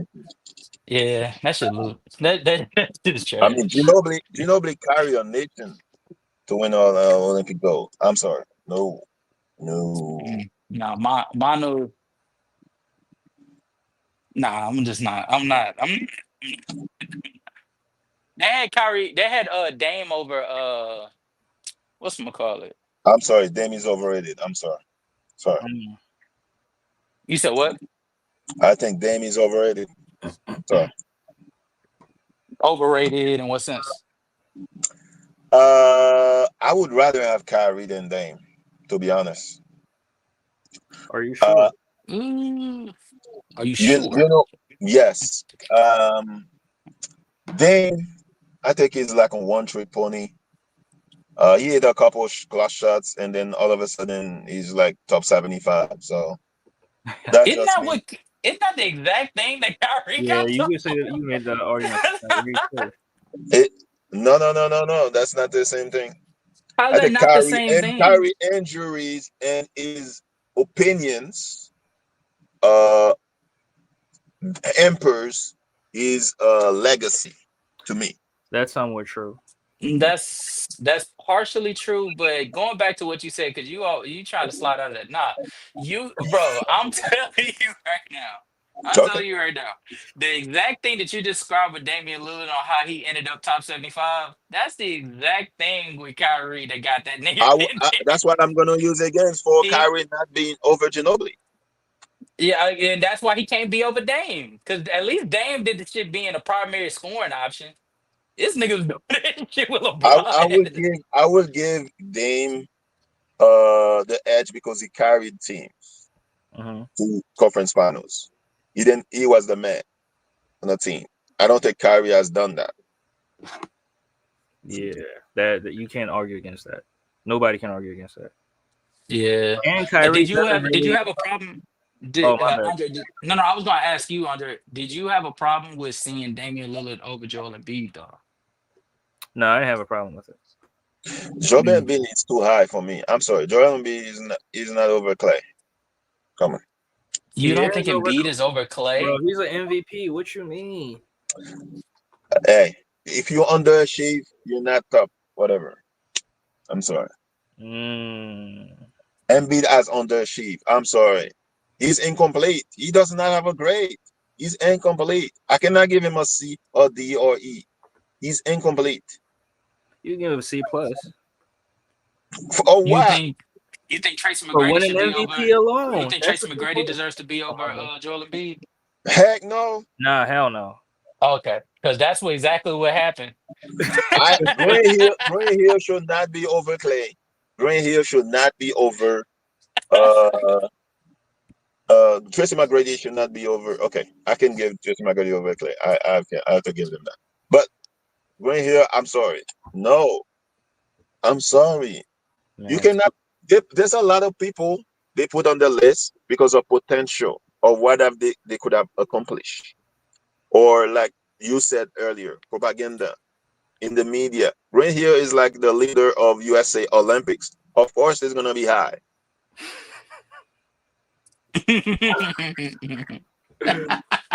yeah, you had to put him on there. Oh my lord. Yeah, but I think the list, I didn't really look at it all the way. I was just focusing on the top 10 because I thought Kobe definitely should be a top 10 player. But, all in all, yeah, I don't agree with the list, but I think Embiid definitely. I mean, And Embiid, I think Bill Russell is overrated. I'm sorry, You think who? Bill Russell. Bruce, come on, Bill man. Russell? Heck yeah. Bruce, come on. Wow. How many points he average? 15? Like 15, 16, something like that. Yeah, Come 15. on, man. Come on, man. But Bruce, What's that's wrong? not what he did great, though. He's a, Wait, but what's that the wait, but what? what's his field goal percentage? Like 40%? 44. Yeah, Yeah. Come 44. on, man. I wonder who's gonna tell him that was like he's above league average Yeah, for he was, his right time. around league average or above league average. Right. He's a big and your field goal percentage is 40 and you are playing Thing against white guys. that Come on, wasn't man. one that wasn't that wasn't his job to be an efficient scorer, and then two, he was still like for his era, he was still above average. He was in Bill Ross in Will Chamberlain era, and when Chamberlain was like Will 50%. Chamberlain was Will Well, Chamberlain Chamberlain was as a an scorer anomaly, was though. an except. Yeah, he was an exception to the rule. Yeah. He recognized he was really black. Bill Russell was too many white guys on the scene. So okay. But Uh Bruce, why are you not focusing on what he does best? What does he do best? His defense, plays his fast defense. breaks, as Okay, I as guess a full Dennis court. Rodman should be do that too. So You said what? Dennis Rodman has not done not But yeah, he didn't nearly even have the the amount of impact shit that that Bill Bill Russell Russell. had, though. Like what? man, Dennis Rodman would dominate the Celtics when if he was playing there. Bruce, come on. Dennis Rodman was playing Bill Russell role in the Spurs. Nobody talk about Dennis Rodman dominating in the conference finals when he was with the Spurs. People forget about that. He was the best player on the team. Everybody focus on David Robinson. Dennis Rodman was the best player on the Spurs. What year are you talking about? 94, 95. Yes. Dennis Rodman was the Best player He is a was an stretch. Best MVP. defender, I saw best player Dennis is a stretch. Rodman. Best defender, I might mess around and Because agree. then, I I saw mean, Dennis Rodman on the Spurs. Man, the guy was the best player. The reason why he was not on the Spurs anymore because David Robinson was a Christian. He couldn't deal with Dennis Rodman partying, getting all those women, Madonna, whatever. Yeah, but that proves to why he isn't. That proves again to why Dennis Rodman is nowhere near Bill Russell's caliber. Because on the court, off the court, Bill Russell was What? We talking about off he the was the court def. on the list too? Come on, No, man. no, no, no, no. You just mentioned that the reason why he had to get off of the Spurs, even though he was playing so well defensively. And what I'm saying is that is something Bill Russell has never had to worry about dealing with him as a reason why he has to get off the Celtics. Mind you, the situation is even more dire than you being a fucking Christian. Bill Russell was black in a Bill racist Russell. ass city. Hey, Bill And he Russell was was able to knocking it. stay there, and he was able to stay there because every single year they went in knowing they were the preeminent favorites to win a championship because of his excellence defensively. Oh yeah, you mean we're getting all the good players and He didn't. the best coach? You know that myth has been debunked like multiple times, right? That myth. He got all the good players. They Look didn't. at all the They actually Celtics. and guess what all those quote unquote good players was able to do whenever Bill Russell wasn't around. He couldn't win a lick. yeah, that is true. What did Bill Russell do when all those good players were gone? He couldn't win too, He was and still winning. that's why He he was had to Nah, still he winning. retire. That's the funny thing. That's Bill the funny Russell thing. retired winning. Even when Bob Cousy retired, even when Heinsohn retired, they were still winning. Who Right. replaced them? Havlicek was there. Havlicek was Now a he said Bob rookie. Cousy. Bob Cousy. Come Cousy on, man. retired in '63. And you're talking about Dennis Rodman being on the court. Bill Russell was knocking them down too in Boston. Look it up. It wasn't not only Rodman and Chamberlain. What? All right. You was talking about off the Bill court, Bill Russell was Russell. married. Bill Oh Russell yeah, was married. married. This wasn't knocking nothing All down. right, married. Knocking All shit right. down. Oh, you Do was you know knocking what them down. do Look you it hold on, up. hold on. Do you know what would happen? Do you know what would happen to black people who committed infidelity during that time Oh period? please. Oh please. Come on, man. You black, ain't got no business in my Don't be town, don't be and you naive, doing man. some shit that is very frowned upon. They Don't be going naive, man. I don't want to Don't get be your I don't want naive. to get I don't want to get your I don't want to get your channel struck down. But no, bro, they would not that was not viewed as acceptable by any means of the stretch. All And right. even Don't be naive, man. once Bob Cousy retired, Johnny McCarthy jumped in as the starting point guard with Casey Jones as the backup in his fifth season. Okay. They went on for the 64 season How having many the how many teams worst were in the the, NBA? 8. nine teams. Exactly. Thank you. Nine teams. And Thank during you. and guess what? And guess what? Guess how many of them were able to have the worst offense in the entire NBA association and was still able to win the You're championship? making my point. 9 teams, and all the great players were in the Celtics. Huh? What does that how does that mean? How does that mean he's overrated though? Of course, they're Because gonna don't win. if Man. correct me They if had I'm wrong, all the Andre, great but players. anytime guess who? Correct me if I'm wrong, Andre, but every single time that Bill Russell gets brought up and his 11 championships get brought up, don't they always add the caveat that it was only 8 teams in that 18. league or it was only Yeah. 9 teams in that league? Mhm. So It's how can it's you be it's a lie. overrated when people mention it? Okay. It's What? not a Who? it's not a lie, but people mention Wait. it, so that Wait. wouldn't mean he's overrated. That means he's Wait. Which properly team? rated. Which team has the first black player? I don't know, man. The Wasn't that first the black, Celtics? Yeah, the first black player playing the NBA. yes, yes, it is. Oh, it was the Celtics. Yeah, with So all the other people, white guy, was scared. They don't want to touch you. Whatever. Yeah. what? That they did not feel that way. They did not feel that way about Earl Lloyd.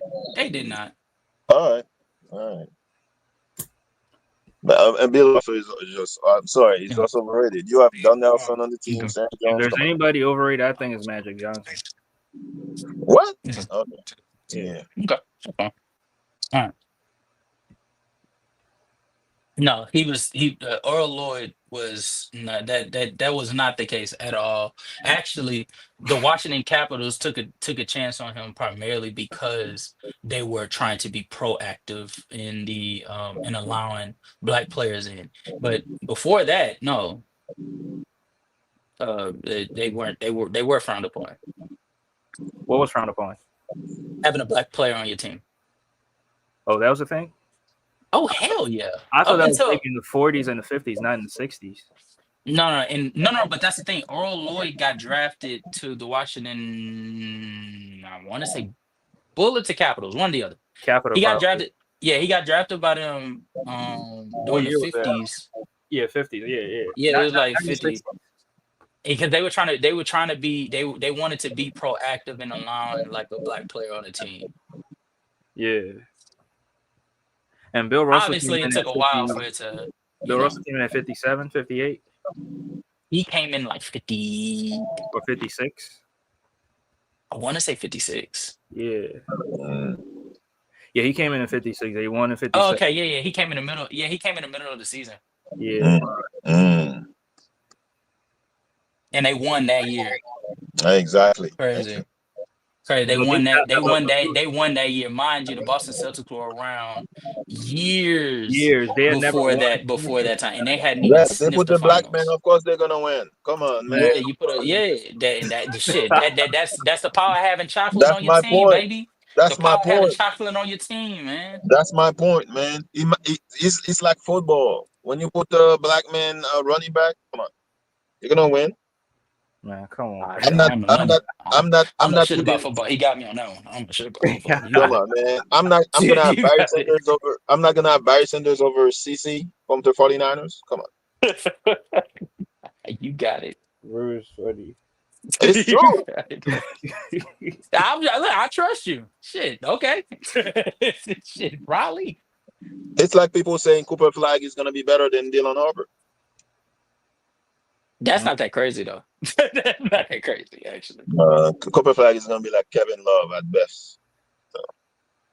Wow. That is nasty words. That's That's nasty words. Kevin Love. Wait, what version of Kevin Kevin's. Love?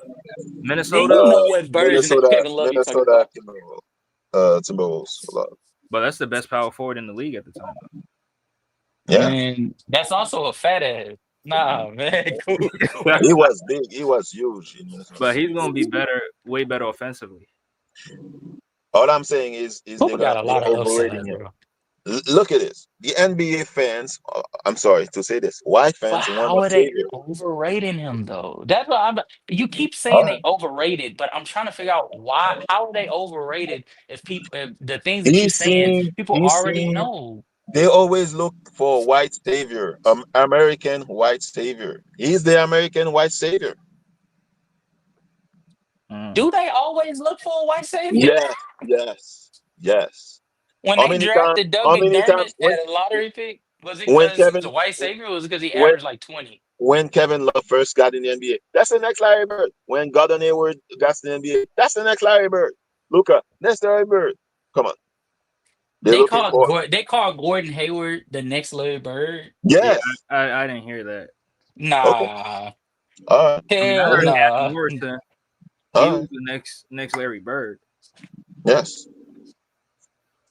and then we on the way. Hell no. all right. All right. Hey, Oh, Nah. you have to get used to me, man. I always come with the crazy ticks. So I remember Larry Bird said one time he wanted more white superstars in the NBA. I remember Bird said that, but he wasn't talking about Gordon Hayward. hey, Gordon Hayward was a beast at Butler, Oh, he was. He he was. was. He was. He was. and But and he wasn't no that's the same bird thing with though. Cooper He wasn't Flag. no bird though. Gordon Hayward had the injuries with the Celtics, and then since then it was downhill. I agree. Shit, I thought he was amazing in 2017. But Yeah, that was his best that year. ain't no Larry Bird though. That ain't Bird. Well, they said Luka is better than Larry Bird already, so Better? Nah. that's why people say. Not yet. Nah. He getting it though. He getting it. Wait, is Luka better than Tracy McGrady? Yes. Hell yeah. And fuck a loser. Dang. Man, don't get me started about that. No. Man, Casual, you be cooking T-Mac. What's up with you and T-Mac? He played for your Team, city? yes, I mean Houston. Wait, you in And Houston? yeah. Oh, I was in Houston for years. That's where I lived. Oh shit. Hey. Well, I'm originally from Chicago, but I moved to Houston. Oh man, When I Oh, I was thought when you I was was a little from Houston. younger. Oh, my bad. No, I was born in Chicago, moved to Houston, and you hate been here MJ? ever since.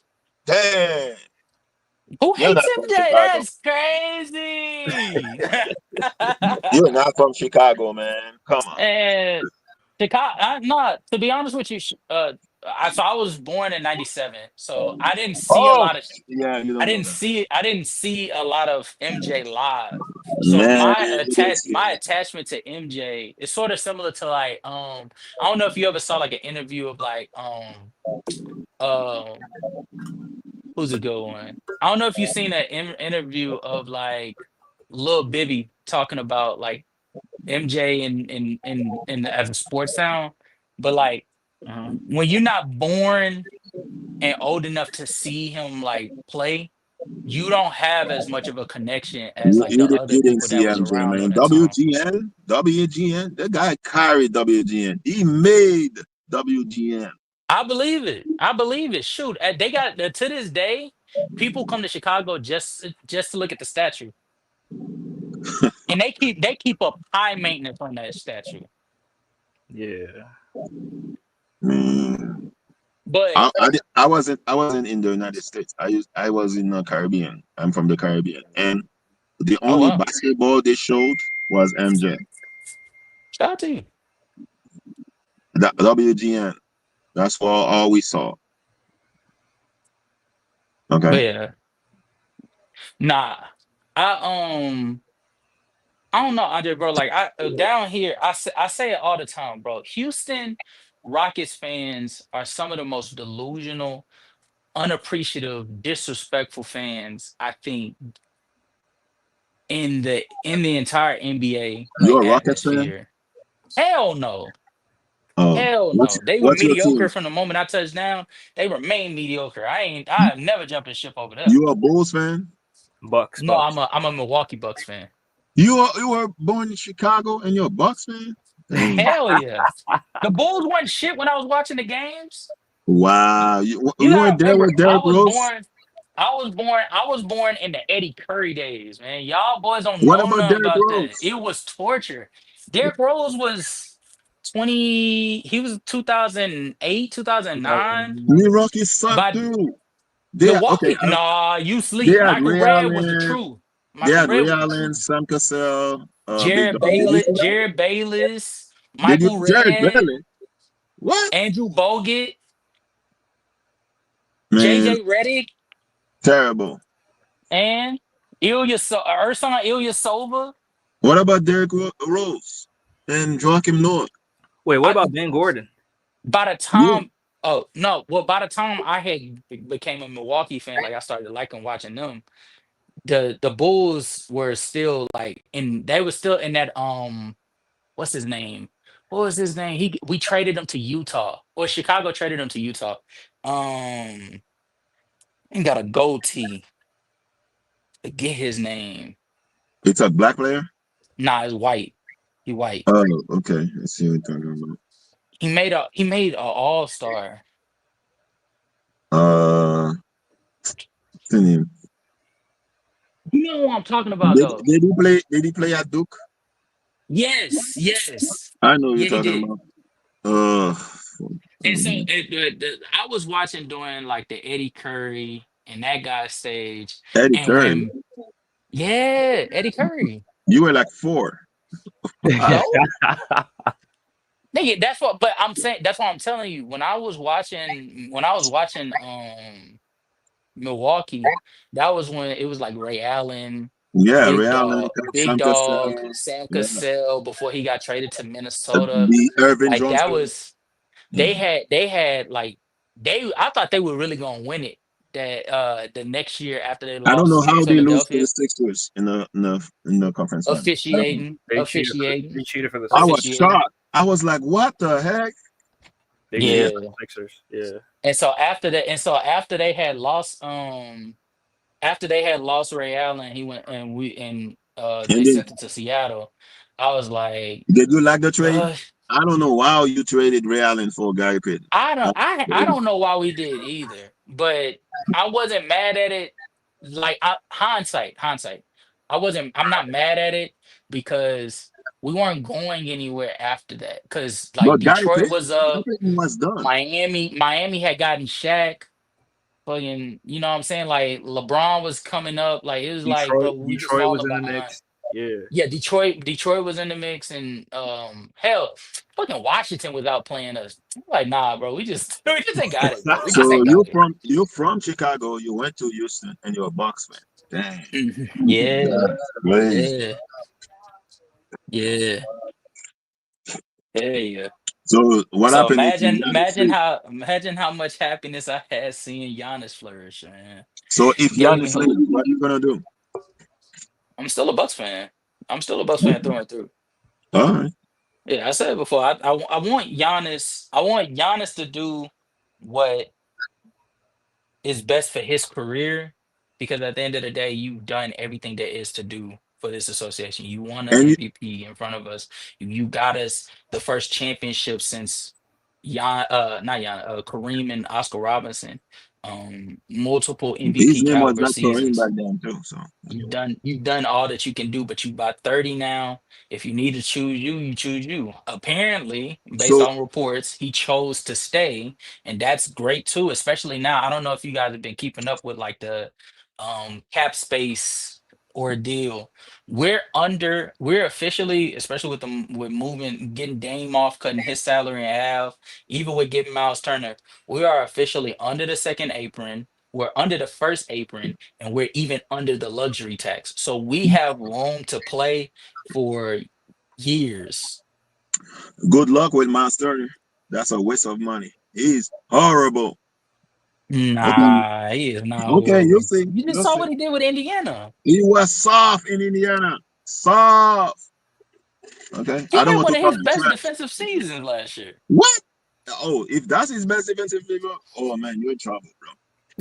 Oh God. No, but he's way better than Brooke Lopez, though. Yeah, he's What? better. He's an upgrade. I He's think an it's an upgrade upgrade. from Brook Yeah, for Lopez, bro. sure. Yeah, he's an I mean, upgrade. the only thing better than Brook Lopez is younger. After that, he's Nah, he's you significantly. already I don't think did y'all you. understand how bad Brook Lopez was Brooke for was us. bad. Like, That's why I said to the Clippers fans, but no, they're celebrating Brook Lopez. Oh no, I'm no, like, no. what the heck? He's fine if you have him in a backup role, or you have him in like a role where it's not as important for him being like your defensive anchor. now hold on, But like Casper. we Casper, needed they him. had them. They were saying that he was going to start at the 4. Hell nah, nah, They nah. That's they gonna be the want they. slowest offense ever, nigga. That's why they keep saying they say they want to start him against with Zubac. I'm like, oh, here you go. They finna get ran out the gym. Relying on two Thank guys you for out of there. saying he's slow. Two I said the same thing. He's slow, but they said I'm a hater. I'm a doom and gloom. But okay, go ahead. Yeah, nah, he is so slow. And what makes it even worse is his rim protection when he is at the rim is starting to dwindle to the point that it almost makes little reason for him being on the floor with us when he was playing for us. So it just made all the sense in the world and just letting him go and trying to get somebody that's a little bit more mobile. And I Miles think Turner I is think Miles terrible. Turner does that. I think Miles Did you Turner watch does the that. finals? Yeah. Man, He Shea was was fucking. going to He the was for rim. it. Miles Turner was fucking terrible. But the one thing that Miles Turner does provide in all of those games, the reason why those games are still close, is because he wasn't the first or second or third option. They didn't need him to be a consistent scoring threat. They just needed him to be able to maintain adding some level of positivity as a floor spacer when he gets Yeah, down, when he gets to the transition. he was He can negativity. do. He He was can not do that. positive. He He can was definitely do negative. that. Nah, you see, you see. I want you to come back here and say I was right. Bruce was right. Oh shoot, Andre will tell you, I ain't never been one to duck. So shit, if I need to come back, I'll definitely come back. Miles Turner, man, come on. Yeah, he gonna be. There's I no think Matt way. Turner is gonna be fine. We just need a. I Yeah. want us to make an extra move, but we just got out of the second apron, Well, good luck with and Kyle Kuzma. oh Kuzma, nah, okay, that's another thing. Kuzma's contract isn't as bad as some of y'all make it, as some of y'all are thinking. Oh, really?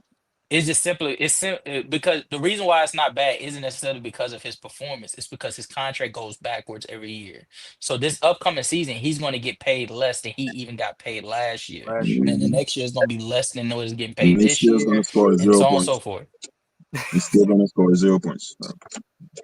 He's going to have a 0 point game, and then he's going to have a 15, 19 point game. Like Yeah, the only Kyle Kuzma's a wild card. He's a wild card. You're not the expecting him to only do much. the only place where he scored is off the court with that Beyonce. That's the You only said what? the only place where he scores is off the court with that Beyonce. So that's it. Oh wow, Whitney that's Hardaway. crazy. That's crazy. No, I think he'd be. I think he'd be fine. I actually don't think he should. I don't think he's going to start next year because we just we resigned Torian Prince. We resigned Gary Trent Jr. We resigned Kevin Porter Jr. Gary Trent Jr. Uh, terrible. Oh my God, who Gary Trent Jr. is terrible, bro. No, he isn't. He takes have you watched any? Have you watched any Bucks games this past season? he takes his damn Lillard. And do you miss Joel Holiday yet?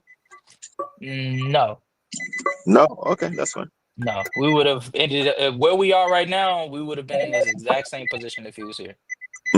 All right. Wait, Do you in what sense though? You said what?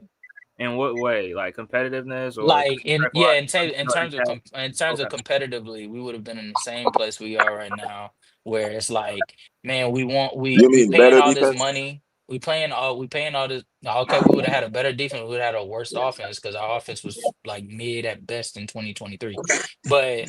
We would have just been like ultimately we're gonna get into the first round, we're gonna duke it out, then we're gonna get to the second round, and we possibly gonna lose to the Celtics or the Cleveland Cavaliers or the New York Knicks.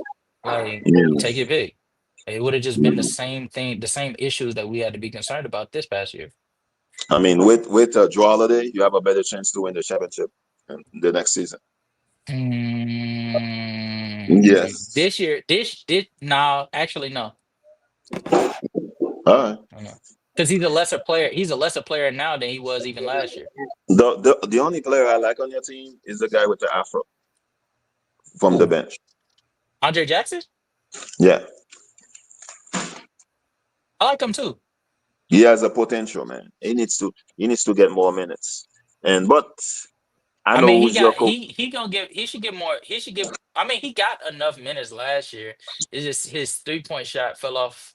Well, it didn't fall off a cliff. The nigga was just bad. Nigga couldn't shoot for a Do, stretch. do, do you think you win a championship with Doc Rivers? Probably not. Okay. Probably not. Definitely not. Yeah, probably not. I mean, it's fucking Doc Rivers we're talking about, but at the same time, he's gonna keep you competitive, and that's what we need right now. Play We just need to harder. You we need guys to need to play remain harder. competitive, and I mean, shit.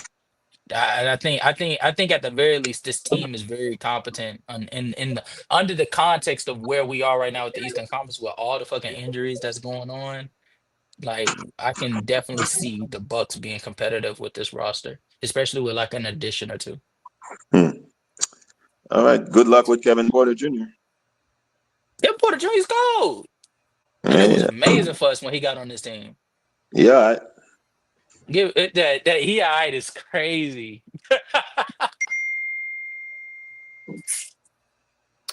Yeah, That's crazy. yeah. Clippers traded him, and he got on the Bucks, and he was balling. He was hooping. I mean, he Actually, don't want, if I'm doesn't want correct, to I be think out of the wasn't league. he was doing solid work for the Clippers last year too, huh? Yeah. Nah, they were saying he couldn't shoot. Oh damn. He was shooting for us. Well, I'm telling you, you know what? Something about Clippers fans? It's always everybody else's fault, not Kawhi's fault. Okay, it's always everybody else's fault. I'm not Kawhi fan. And me, as a Kawhi fan, a real Kawhi fan, I said a lot of fault is Kawhi too. So that's why the Clippers are. If you cannot see your weakness, you're not gonna solve it. That's true. Yeah. That's true. Oh, so you Yep. think Kawhi's a weakness right now? Yes. Wow. Yeah, the Clipper fans, they're gonna be on your helmet. Hey, Hey man, clip that, clip that, clip that. hey, Andre. Yep. Things I've said here, I would say on pull up basketball podcast. I'll say Oh the yeah, same. yeah, yeah. I know. I Yeah, was the only one I said be Kawhi hearing. needs to be It, traded. you know, that is crazy. That is crazy, RJ. I have known you for about a year now. I have not seen you. I have not seen you at all go off on somebody. They keep telling me about this pull up podcast. You a different person. I ain't seen it yet. Well, I yeah, ain't he put up seen on it yet. what is it? Modelo, the Modelo guy. The He- Modelo guy. Who JM? yeah, you went off on him. I remember that. You a Yeah, clown. You a clown. I would never seen you this angry. I was like, dang. he is a clown. If you a clown, I gotta call you a clown.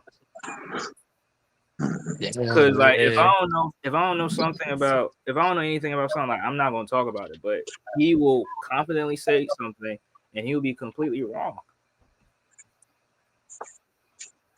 Like, bro, how can you say that the Clippers are gonna start Zubats and Brook Lopez? Like, come on, bro. He really said that? He did say that. Hell no, that's be the slowest offense in NBA history, bro. Yeah.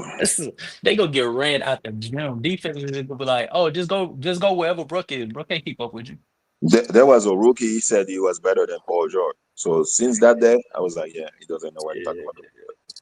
Man, he's the drunken master, bro. I keep telling you, he's the drunken master. See, I retired the Modelo, but he got disrespectful with me, so I retired the Modelo. Now I'm gonna be on him on his neck with the Modelo now. Yeah. He just funny, man. He just funny. And he's a Kawhi guy. Kawhi never gets any blame. Everybody else, it's Harden's fault. Ty Lue's fault.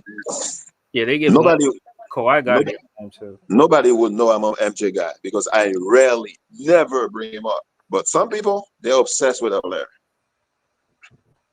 Nah, right? that's a fact. That is a fact. See, That I'm is a not a fact. fan of LeBron, but I respect what LeBron do. When he does something good, I would say it. I'm not a fan of LeBron, but some people don't want to give LeBron no credit at all. But Bruce saying that he's not top 10, that's a little He's wild. not top 10 for me. I'm sorry. I'm not. Oh, no. I didn't say he's What? not top 10. He's not top 5. I didn't say he's not top 10. Oh, top. I mean, even that's still Oh, crazy though. wait, what? He's not top 5 for me. On my list, he's not in my top 5. Sorry. What's your top five? What's my top 5? Mhm. MJ, Kobe, Kareem. That's 3. Okay. Yeah, that's three. Duncan. Okay. Wait, Bruce, you sound so low. I don't know if you. Can you hear me? Is it Yeah, It's but like it sounds like you it's under like a you pillar or talking to something. you're like you talking to a tunnel or I some was shit. in the garage. Okay. Can you hear me now? Mm-mm. Nah. I mean, we can hear you, but it sounds like you under a pillow, No, underwater. I'm not in the pillow. Can you hear me now? Hell nah, man. You Nah, barely. barely. Okay, let me get out and come in. All right. I think Yeah, he but I mean, I said think LeBron not being top 5, that's a little extreme to me though. I've heard Wilder, man. I heard somebody say that. I heard somebody say Bron is 15 all the time. Okay. All right, Yeah, man. I saw a picture. I saw somebody. Is it Basketball Facts or Basketball Research? He be on Darts Channel a lot. He said LeBron was 12 or 13, and I was like, what? Yeah, that's too much. That's too much. Yeah, is it hate? I said MJ, Kobe, Kareem, Duncan.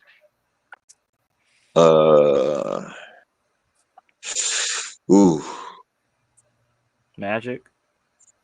Nah, I think Larry Bird is better than Magic. I agree with you. I Man. disagree, but that's a conversation. Come on, Larry's a Uh, overall player, man. Not with his playoff translation. Man. I cannot have somebody who had 8 points in the finals, number 5.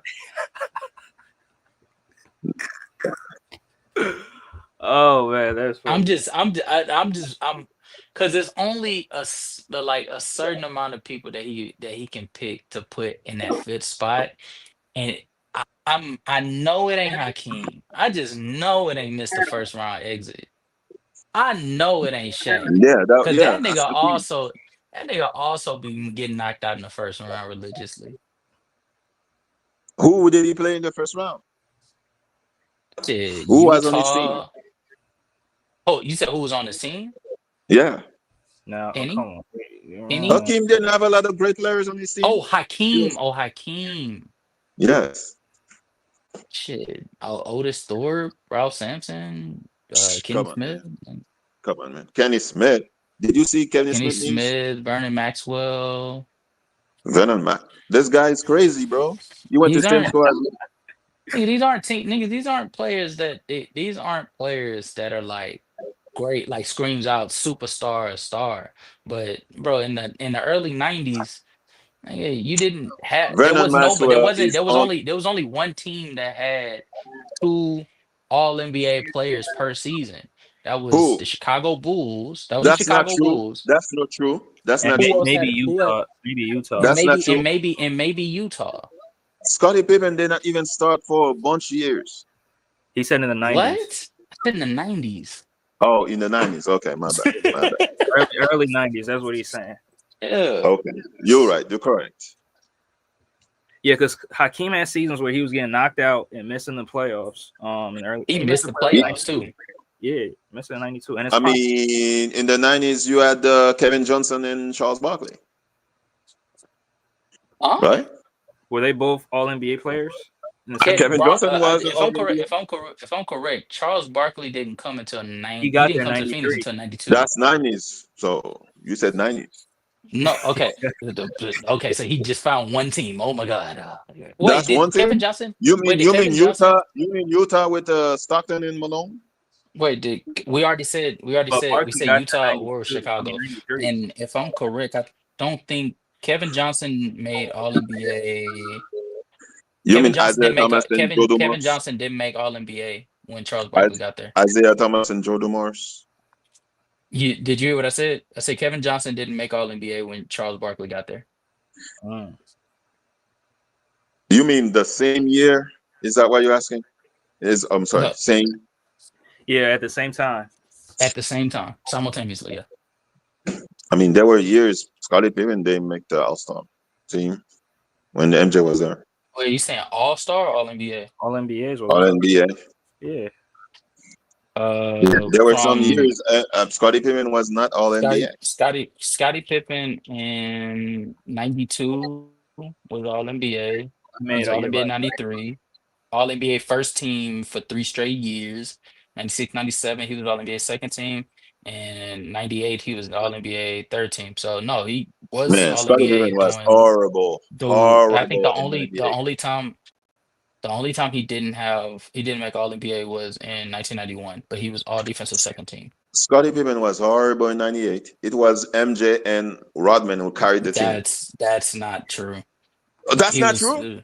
Scottie Pippen, you were 1 year old. Scottie Pippen, You were 1 year old. You were 1 year old. Come on. Scottie Pippen, well, it doesn't matter how old I was at that time period because I can go back and watch these games and do research. No, Scottie Pippen was fine during the regular season. Come on, that's not the same thing. Scottie Pippen was great during the regular season, and then once he got into the postseason, that's when the back injury got him out of there. Most of the season. What are you talking about? He did not miss most of the season. That's a lie. He missed the first half of the 40. season. He played like 40. He played 44 games. 44. Okay. That's most of the season. Come on, man. That's not most of the season. All right. A little bit under. Yeah. Come on, man. He got all NBA based on reputation. Come on. I mean, okay, even if you did want to say that, like, who was going to take it from Even him? that's true. Who deserved it over him? A bunch of people. So Glenn what Rice. you want to say? Glenn Funny Glenn Rice enough, was Glenn Rice was not. He was all right. Okay. Glenn Rice made All NBA Oh, in that '98. year. Yeah, 98. He made that. He made it. Oh shit. Yeah. So who should have got it over him? I don't know. I have to look. Antoine Walker on the Boston Celtics who had 30 who only won 36 games. You want that? You want that guy to get it over him?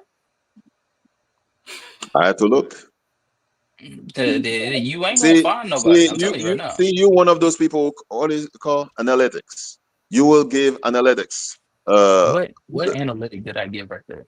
What yeah, analytic did I give right you there? see all of your points are based on stats or who was there or records. What Me, point did I I'm give? saying He What didn't point give did you. I give me that was based on stats? my takes are from watching. What point did I give that was based on stats? You were looking. Oh, Glenn Rice was made it because you looked. I didn't look. I don't remember that. I don't remember. That's not Glenn analytics Rice. though. That's doing research. Glenn Rice is based. So analytics is not based on research. Analytics is not based on just research. No, it's researching numerical evidence. When did I say it's based on research? I said You you said one of those you guys. said I'm one of those Let analytic me. You guys. see. Analytics is not No based no no no upon no no. research. That's not what I said. I said you one of those people who rely on analytics, on stats. And I said nothing. I use no stat there. I use no analytics there. That's not stats. That's not a stat. Making all Glenn Rice NBA is made not a stat. Glenn Rice. No, that is not a stat. What? That's an How is it not a accomplishment. stat? That's an accomplishment. It's not a Man, stat. come on, man. Oh, All come on, right. bro. You got to do better than this. I got Come to on, do bro. You what got to better do than better this. than this. You didn't. You're not right. I'm right. Oh, sure. Sure. Okay. All right. Sure. See, when you in '97, you were 1 year old, bro. I don't need to be. I didn't need to be You there for were me to be able to go one back and look year it up in old. 2025. So, 1 year old. Bruce, who deserved it over Scotty? That, yeah. Who deserved it over Scotty? In '98. Yeah, was he all In NBA? Because 98. I don't think was he all. I don't think he was all NBA in '98. Who? Scottie Pippen made All NBA third team in Third. 98. This dude didn't want to play. He was always angry on the bench with the suit. Okay. Everybody knew he was mad. Okay. Everybody knew the But who team was should gonna have break got it up. over him? See, you doing this tiptoeing thing, like, How and am I tiptoeing? I'm still because there. just answer the Yeah, question. you're not. Yeah, Who should have got over him? Who should have got it over him? You said I he don't didn't deserve remember. it. That So who was should have years got it over ago. him? I don't remember. So then how are you gonna say he didn't he deserve didn't it? deserve it. Yeah. Because he missed all those games. That's why I said he doesn't deserve it. Bro, you know how many people make all NBAs that missed all those games, but their 44 was more valuable? Hell, no shot to you, Andre. Joel Embiid has made a slew of all NBAs where he only played like 40, 50 something games, but his 40, 50 something games better than whoever the fuck is 70 playing 70 something games. Man, this guy was scoring like 10 points, 15 points. Come on, man. He gave you 19, 6 and 6. Two 19 steals and a because he had block. one good game. One good game of scoring like 445. Come So on, man. one game out of Of course, 44 the stat is gonna games be make 19 just bumps because up you your had the one stat. good game. I remember that you had there was like all three players were scoring points. Rodman, MJ, and Pippen. He had a 30. He has, what's this? This is 21. He has 21 games of him scoring 20 or more. Okay. There's only two games throughout that entire season where he scored less than 10 points. How many games of 30? He has one game against Toronto. But Okay. he has four games where he scored 29 points. Exactly. Thank you. So is it okay? So so what knocks you off your feet is the fact that he didn't score the actual 30, but he scored 29. That's moving you. What are you talking about? I'm saying that Scottie Pippen had so many games where he was scoring 10, 15 points. He only has out of 15 points. Okay. He has 1, 2, 3, 4, 5, 6, 7, 8, 9, 10. He only has 10 games where he scored 15 points or less. Okay. I mean, how many games at single digits? Only 2. That's A 17. 9-point game, a 9-point game, and 6-point game. Okay, 17. What? What? All right. That was 19, I think. Like what? Exactly. That's why the point I'm That's making, but he actually doesn't see it. because the funny part, you said that's 17. That's wrong. It's actually 15. And two, what does that have to do with him averaging 19 for the season? I'm saying he had great scoring points. He had more games. He had some games he had was scoring a lot of points, and those points canceled all those games he was not scoring a lot of points. That's what I'm saying. The law of averages. But that's the case for a lot of great scorers. He's They not a have great bad. scorer. Shit. You fooled me. He averaged 19. All right. Yeah, All right. yeah. If you think Scottie Pippen is a great scorer, that's No. See. I said a lot of great scorers. That's the case for a lot of great scorers. It didn't make him and a I great said he's scorer, not a great but that's scorer. the. But And you said okay. he averaged 19 points. That's I mean, great scoring. shit. That's good enough. Okay, would you consider Ray Allen a great scorer? Yes. Okay, he averaged 19 and a half. Because of what? He played all 82 games. He was on the Milwaukee No, Bucks. because he played with the Celtics and he plays with Miami He two was on the seasons. Bucks. He was on the Bucks. But Oh my God. he was in year He 2 though. That was man, he's not getting what I'm saying. Because of the points he was scoring at the later years, that's why he Was average Patrick went Ewing down. was Patrick Ewing a great scorer? He scored, but he was not a great scorer. Was Grant Hill a great scorer? He was more like a playmaker. He Okay, could score. Was Chris Webber a great scorer? No, he scored, but he was not a great scorer. Was Allen Iverson a great scorer? yes. Yes, Okay, he averaged 21 points a game. because of what? That was his He second. played with the Listen, Pistons and he couldn't score. The Memphis Grizzlies. he was playing in 90. Nigga, this is in Nah, Bruce. 98. Yeah, he's talking about the 97-98 season, his second year, not career. Not career. So that was like his second year in the NBA. Yeah, And he Mhm. played with who? He played with Stackhouse, right? yeah, Stackhouse. Come on, man. Jerry Stackhouse gave you Jerry Stackhouse gave you 16 points and he only played 22 games that season. So let's try this again. Was Larry Hughes on that team? Let's I don't think see. so. Let's see. I don't think so. 97-98. Nope, Larry Hughes was not on that team. It was Derek Coleman, Jerry Stackhouse, and Jim Jackson. Derek Coleman was getting the ball. Yeah. But still, that was AI's second season, so that's not a great scoring season for AI. Exactly. Okay, so you wouldn't call him a great scorer that season. Would you call Glenn Rice averaging 22 a great season where he shot 43% from three? He's not a great scorer. Hell no. Glenn Rice That was wasn't a not great a great scoring scorer. season? No. Glenn Rice is not a great scorer, man.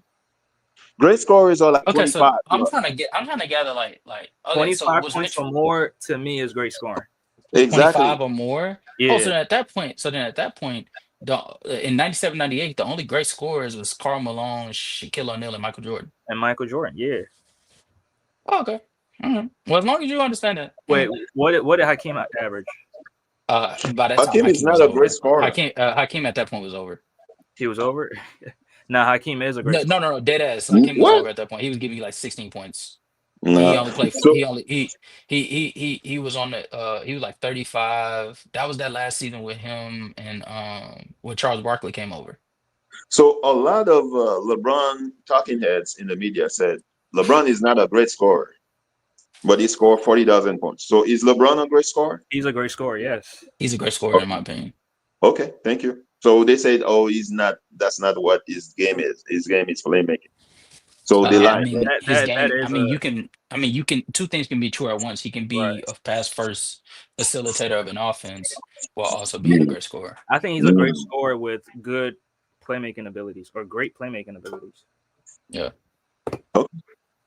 But he's not a pass first. Nah. You don't attempt more shots than Kevin Durant and consider yourself a pass first player. No, we're not doing that. Well, thank you for saying it because a lot of people say he's pass first. Oh You no, know, he's I disagree. I disagree with that. Yeah, he's not. I disagree with that because I think that the context of him attempting more shots than KD is what would be missing at that point. I think Because Giannis is a he's great playing on scorer. teams where he's asked to be more of an offensive hub. He's asked to play more of a heliocentric style. So that means you are the judge, jury, executioner in most situations of how this possession goes. Right. And that means there's more opportunity for you to shoot the ball as well as there's more opportunities for you to be able to rack up assists. So, do you think Giannis is a great scorer? Because Yes. I don't think he's. I think Giannis is a great scorer, yes. So you Yes. Absolutely. were saying Iverson in second year he was averaging 21. So how much was Giannis averaging in the second year? Probably 16 or Probably 17 like 12. No, or I think he was 12. around like 12. Giannis I didn't remember turn when I into saw like a rim Giannis in the box, runner I'm like, what is this until they kid put doing they here? had him play point guard for the first season. Yeah, I Yeah. saw Giannis. I was like, what is this kid doing here? And then all of a Yeah. sudden I see him buff. I was like, damn, what happened? Yeah. No, but he jumped up to like giving you like 27, 29, 30 type shit. And Running he to the doing it running to the on basket. historical like presence. You mean running to the basket? I mean, you can call it whatever you want to. It's efficient as fuck. Exactly. Thank you. I mean, shit, you can call it whatever you want to, but it's apparently it must be the most efficient way to score the basketball because he's breaking barriers that even Wilt Chamberlain wasn't able to What break. barriers? He's the first player in NBA history to average 30 while shooting 60% from the field. Nobody's gonna stop him. Everybody's small. Okay, and that's why he's showing that must apparently be the most Come efficient way to on, score man. the basketball. Come on, man. Come on, Is that man. not is that wrong? Is that wrong? Is that not the most For efficient his way to score the era, for this basketball? era, he's Even scoring. That's in NBA history, some So of the most Bruce, when efficient players no, make a lot scorers of threes, throughout you the complain. When he gets all his shots at no, the no, rim, no, no. If Giannis was playing in night, Giannis is not doing that. Telling you. But no, okay, that's a hypothetical. that's But hypothetical. Yeah. factually, that's a hypothetical. But factually, throughout NBA history, in Oh, every single actually, decade, the most efficient scorer is the one that gets to the rim at the highest rate and finishes with a higher percentage.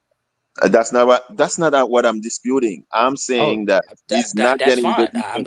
I'm not speaking about what defense you in the disputing. front I'm talking line. about what I was referring to in terms of him averaging 30 while shooting 60%. And what He's I'm referring showing. to, there's no front line to stop Giannis these days. That's factually incorrect, sir. That's who's gonna stop him in the front Orlando line? don't got the No, front line with like Paolo and Who? Franz and Goga Really? Batadze, Wendell Carter Paulo? Jr. Really? they're Come six, on, seven man. up, Bruce. What? Minnesota doesn't have the necessary pieces to be able to restrict him from getting to the rim You relentlessly. mean you mean Rudy? OKC doesn't have the necessary pieces to be able to You keep need him from getting to the rim relentlessly. you mean Rudy go? Really? You need Rudy yogurt, and you need the stick Uh, man. the KC. Come on. Gobert disrespect, man. Yeah, y'all gotta stop.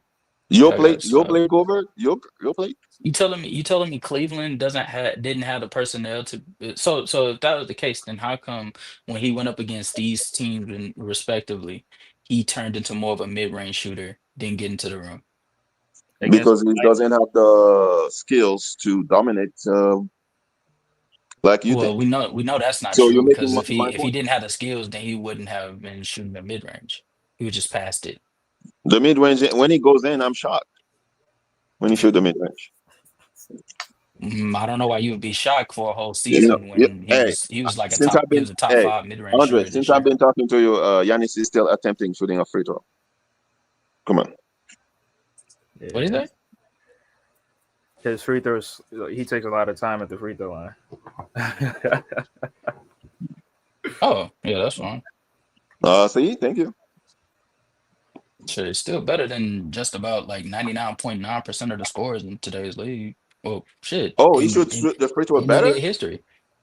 Really? Wow. That's not factually correct, sir. Well, I mean, none of that, none of the responses are going to be factual. It's based on your Oh, none subjectivity. of the records. See, Andre? But None of the records are gonna be factual. I have factual evidence that See, could back up why. factual evidence. Okay. Yeah. This is like a Epstein files answer. Hmm. Hmm? What? This is like a Jeffrey Epstein evidence. All Wait, right. what did he say? No comment, bro. Uh, The Jeffrey Epstein. Yeah, Jeffrey Epstein evidence. He said he has evidence. I said just like the Jeffrey Epstein evidence. Hey man, I don't even want to go. I don't I want don't. Yeah, I'm not. to. That's a rabbit hole. I'm just Yeah, not. I'm not touching that with a 10-foot pole. Yeah. yeah. I Yeah. would just talk basketball right over here. Yeah. But casual. What do you consider a great scorer?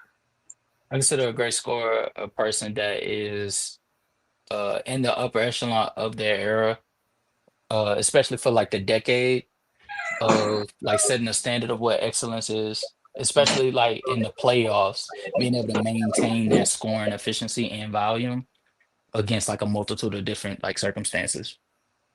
So like Mm. Jordan obviously would be at the top of that because like he saw multiple all-time great defenses and he was still able to like translate relatively fine.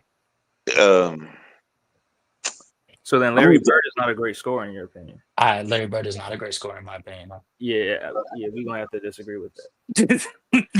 Larry Bird The is man not a scored great. 47 with his offhand, bro.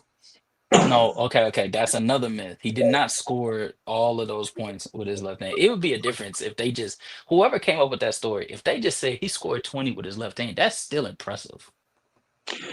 Wait, how many But points did he like score with his left? 20 points. 20 points. That's still great. That's what I'm saying. If they would have just said that, that's still great. But they didn't want to Yeah. say that. They wanted to say he scored 47. I Nah, mean, hell James no. Harden scored a lot of points with his left hand, so that doesn't mean anything. No, I So said okay, his offhand. Let me put it that way. He said his offhand, His but offhand. but Bird's offhand is his left hand. I think Larry Bird can score the basketball, but I don't think he's a great scorer. I agree. I think he can score, but I don't think he's He a can great score on all scorer. three levels though. He Larry Bird can score. Hey, he can score, but I don't think he's a great scorer because great scorers to me is uh my role is like to destroy you scoring. I don't think Larry Bird is more like a great trash talker that can score. That's it.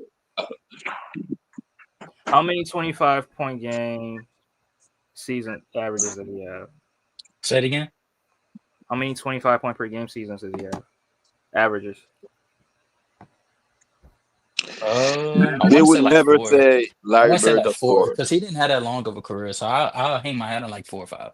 I'll say They four. will I'll say never four. say Larry Bird is a scorer. They will say McGrady is a scorer. Like Yeah, he had Jordan is a scorer. Kobe is He a had what? scorer. four. 4? 28.7, Yes. 28.7, 25.8, 28.1, 29.9. Come on, that's great scoring seasons right there. It was a great scoring season, but that didn't make you a great scorer. Wait, if I have 4 great scoring seasons, that don't make me a great scorer. I mean, he For had the good. entire for that entire era, when there's like even for that time period, there was still players that was superior as in terms of scoring. Other than Michael Jordan, other than Dominique, Adrian Dantley, Alex Oh, English. so now you better take all of the people. That's crazy. Uh, you know, Andre, Ah. there's a lot of great stories. They're not Hall of Famers. Like who? Oh my god. Yes, there's a lot of great scorers. They're not Hall of Famers. Give me 2 or 3. Uh, I might agree. Somewhat I agree. mean, I think Gilbert Arenas, he could score. But the production Okay, Oh is not there though. man. So you can't call him a great scorer. Mm. he's not a great scorer. Okay, For his career, no. He has some great scoring seasons, but overall, no. he was hurt in last couple of season. It was terrible. Yeah, He was so bouncing around. that's why you can't call him a great scorer. That's why his average went down. I mean, Gilbert Arenas as a great scorer. I mean, casual, I don't know what you feel about it because did he translate in the playoffs? See what I'm saying? I'm not saying great scorers, you have to be a great player. There's a lot of great scorers who are not great players. Now I'm just saying playoff translation. I mean, you don't got to win a You championship. could say the same thing about James Harden. Man, we're not doing that. He's had multiple 30-point per game averages in the playoffs. And when you need it, what happened? Yeah, he didn't come through. That's true, but he still is a great scorer. If you don't consider James Harden a great scorer, then you're probably being a little bit. I'm not saying he's not a great scorer. Yeah, I'm saying I'm saying in general. yeah, James Harden is a great scorer. Right. I say a lot of crazy things, but I'm not stupid, bro. And you know me a long time. Well, Right. online. I say a lot of crazy things, but a bunch of my things I said comes true. Some of them, not all of them. Okay. All right. Like what? You thought Ben Simmons was gonna have a great comeback. What happened to that clown? I mean, you got me with that. So yeah. But some of it was to annoy you. That's why you used to say With Ben that. Simmons? Yeah, because I know you are a Sixers fan, and I would see some of the stuff I say on that and pull up is to annoy other people. Like OKC is to annoy Kirk. With it. Yeah. Yeah, Kirk be going crazy with that SGA. Yes. I know he's gonna annoy if I say SGA is overrated. You know, it's a hospital championship. I know he was gonna say, "Oh, Bruce, come on, man." Yeah. But what about the Kawhi thing? I mean, you be going at. I mean, not going at it, but you and you and Skills be having disagreements a lot. Man, skill set a lot. He says more crazy things than me, and he needs to stop drinking coffee, bro. Relax. Getting angry for no reason. Oh yeah. Yes. I think I thought he was a cool guy. I never saw him like crash out or anything. Not like Dom. Yeah.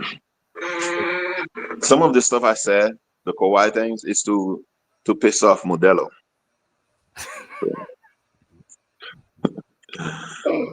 Oh man, he said Modelo. See, some of you guys believe that's me.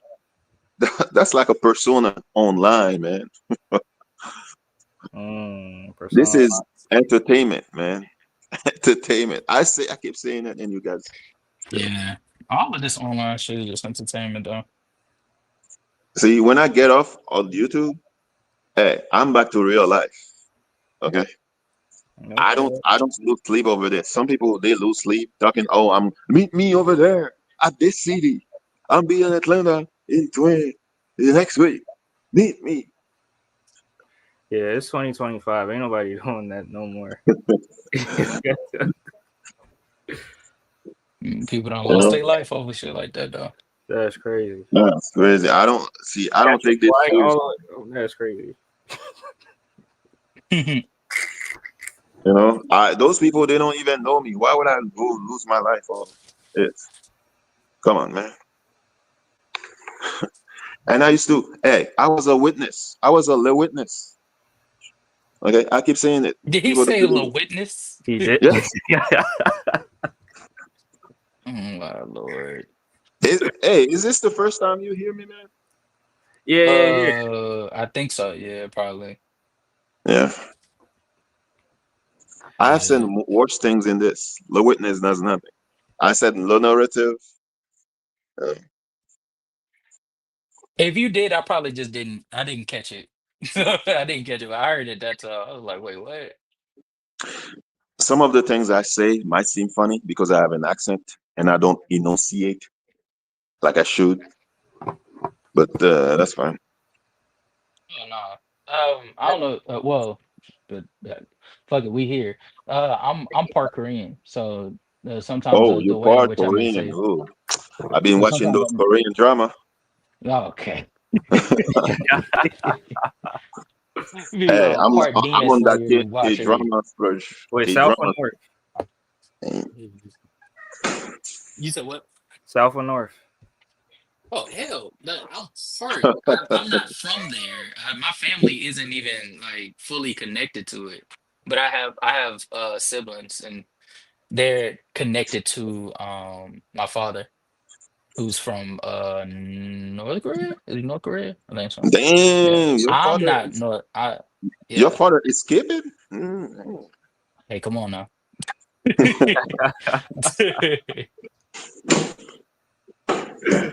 Oh man, y'all funny. So he's North Korean. I think the way that Damn. I think is more part of like their lineage, but I don't have the same like cultural like um values that they do. Yeah, because you was born in Iraq. You from Chirac. Wait, you born in Iraq? Wow, interesting. Nah, Chicago, Chicago. Oh, Chicago. They Okay. could dance. The shy.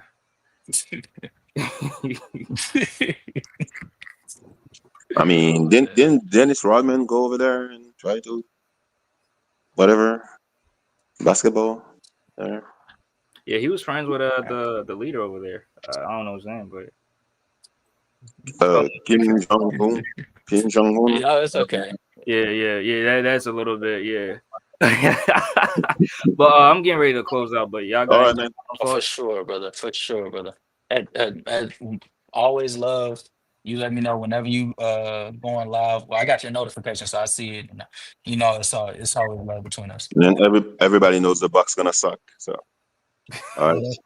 Yeah, that's fine. Wait until I find your team. I'm definitely gonna do some videos And just Giannis about is you. not even top 45. So all right, Andre.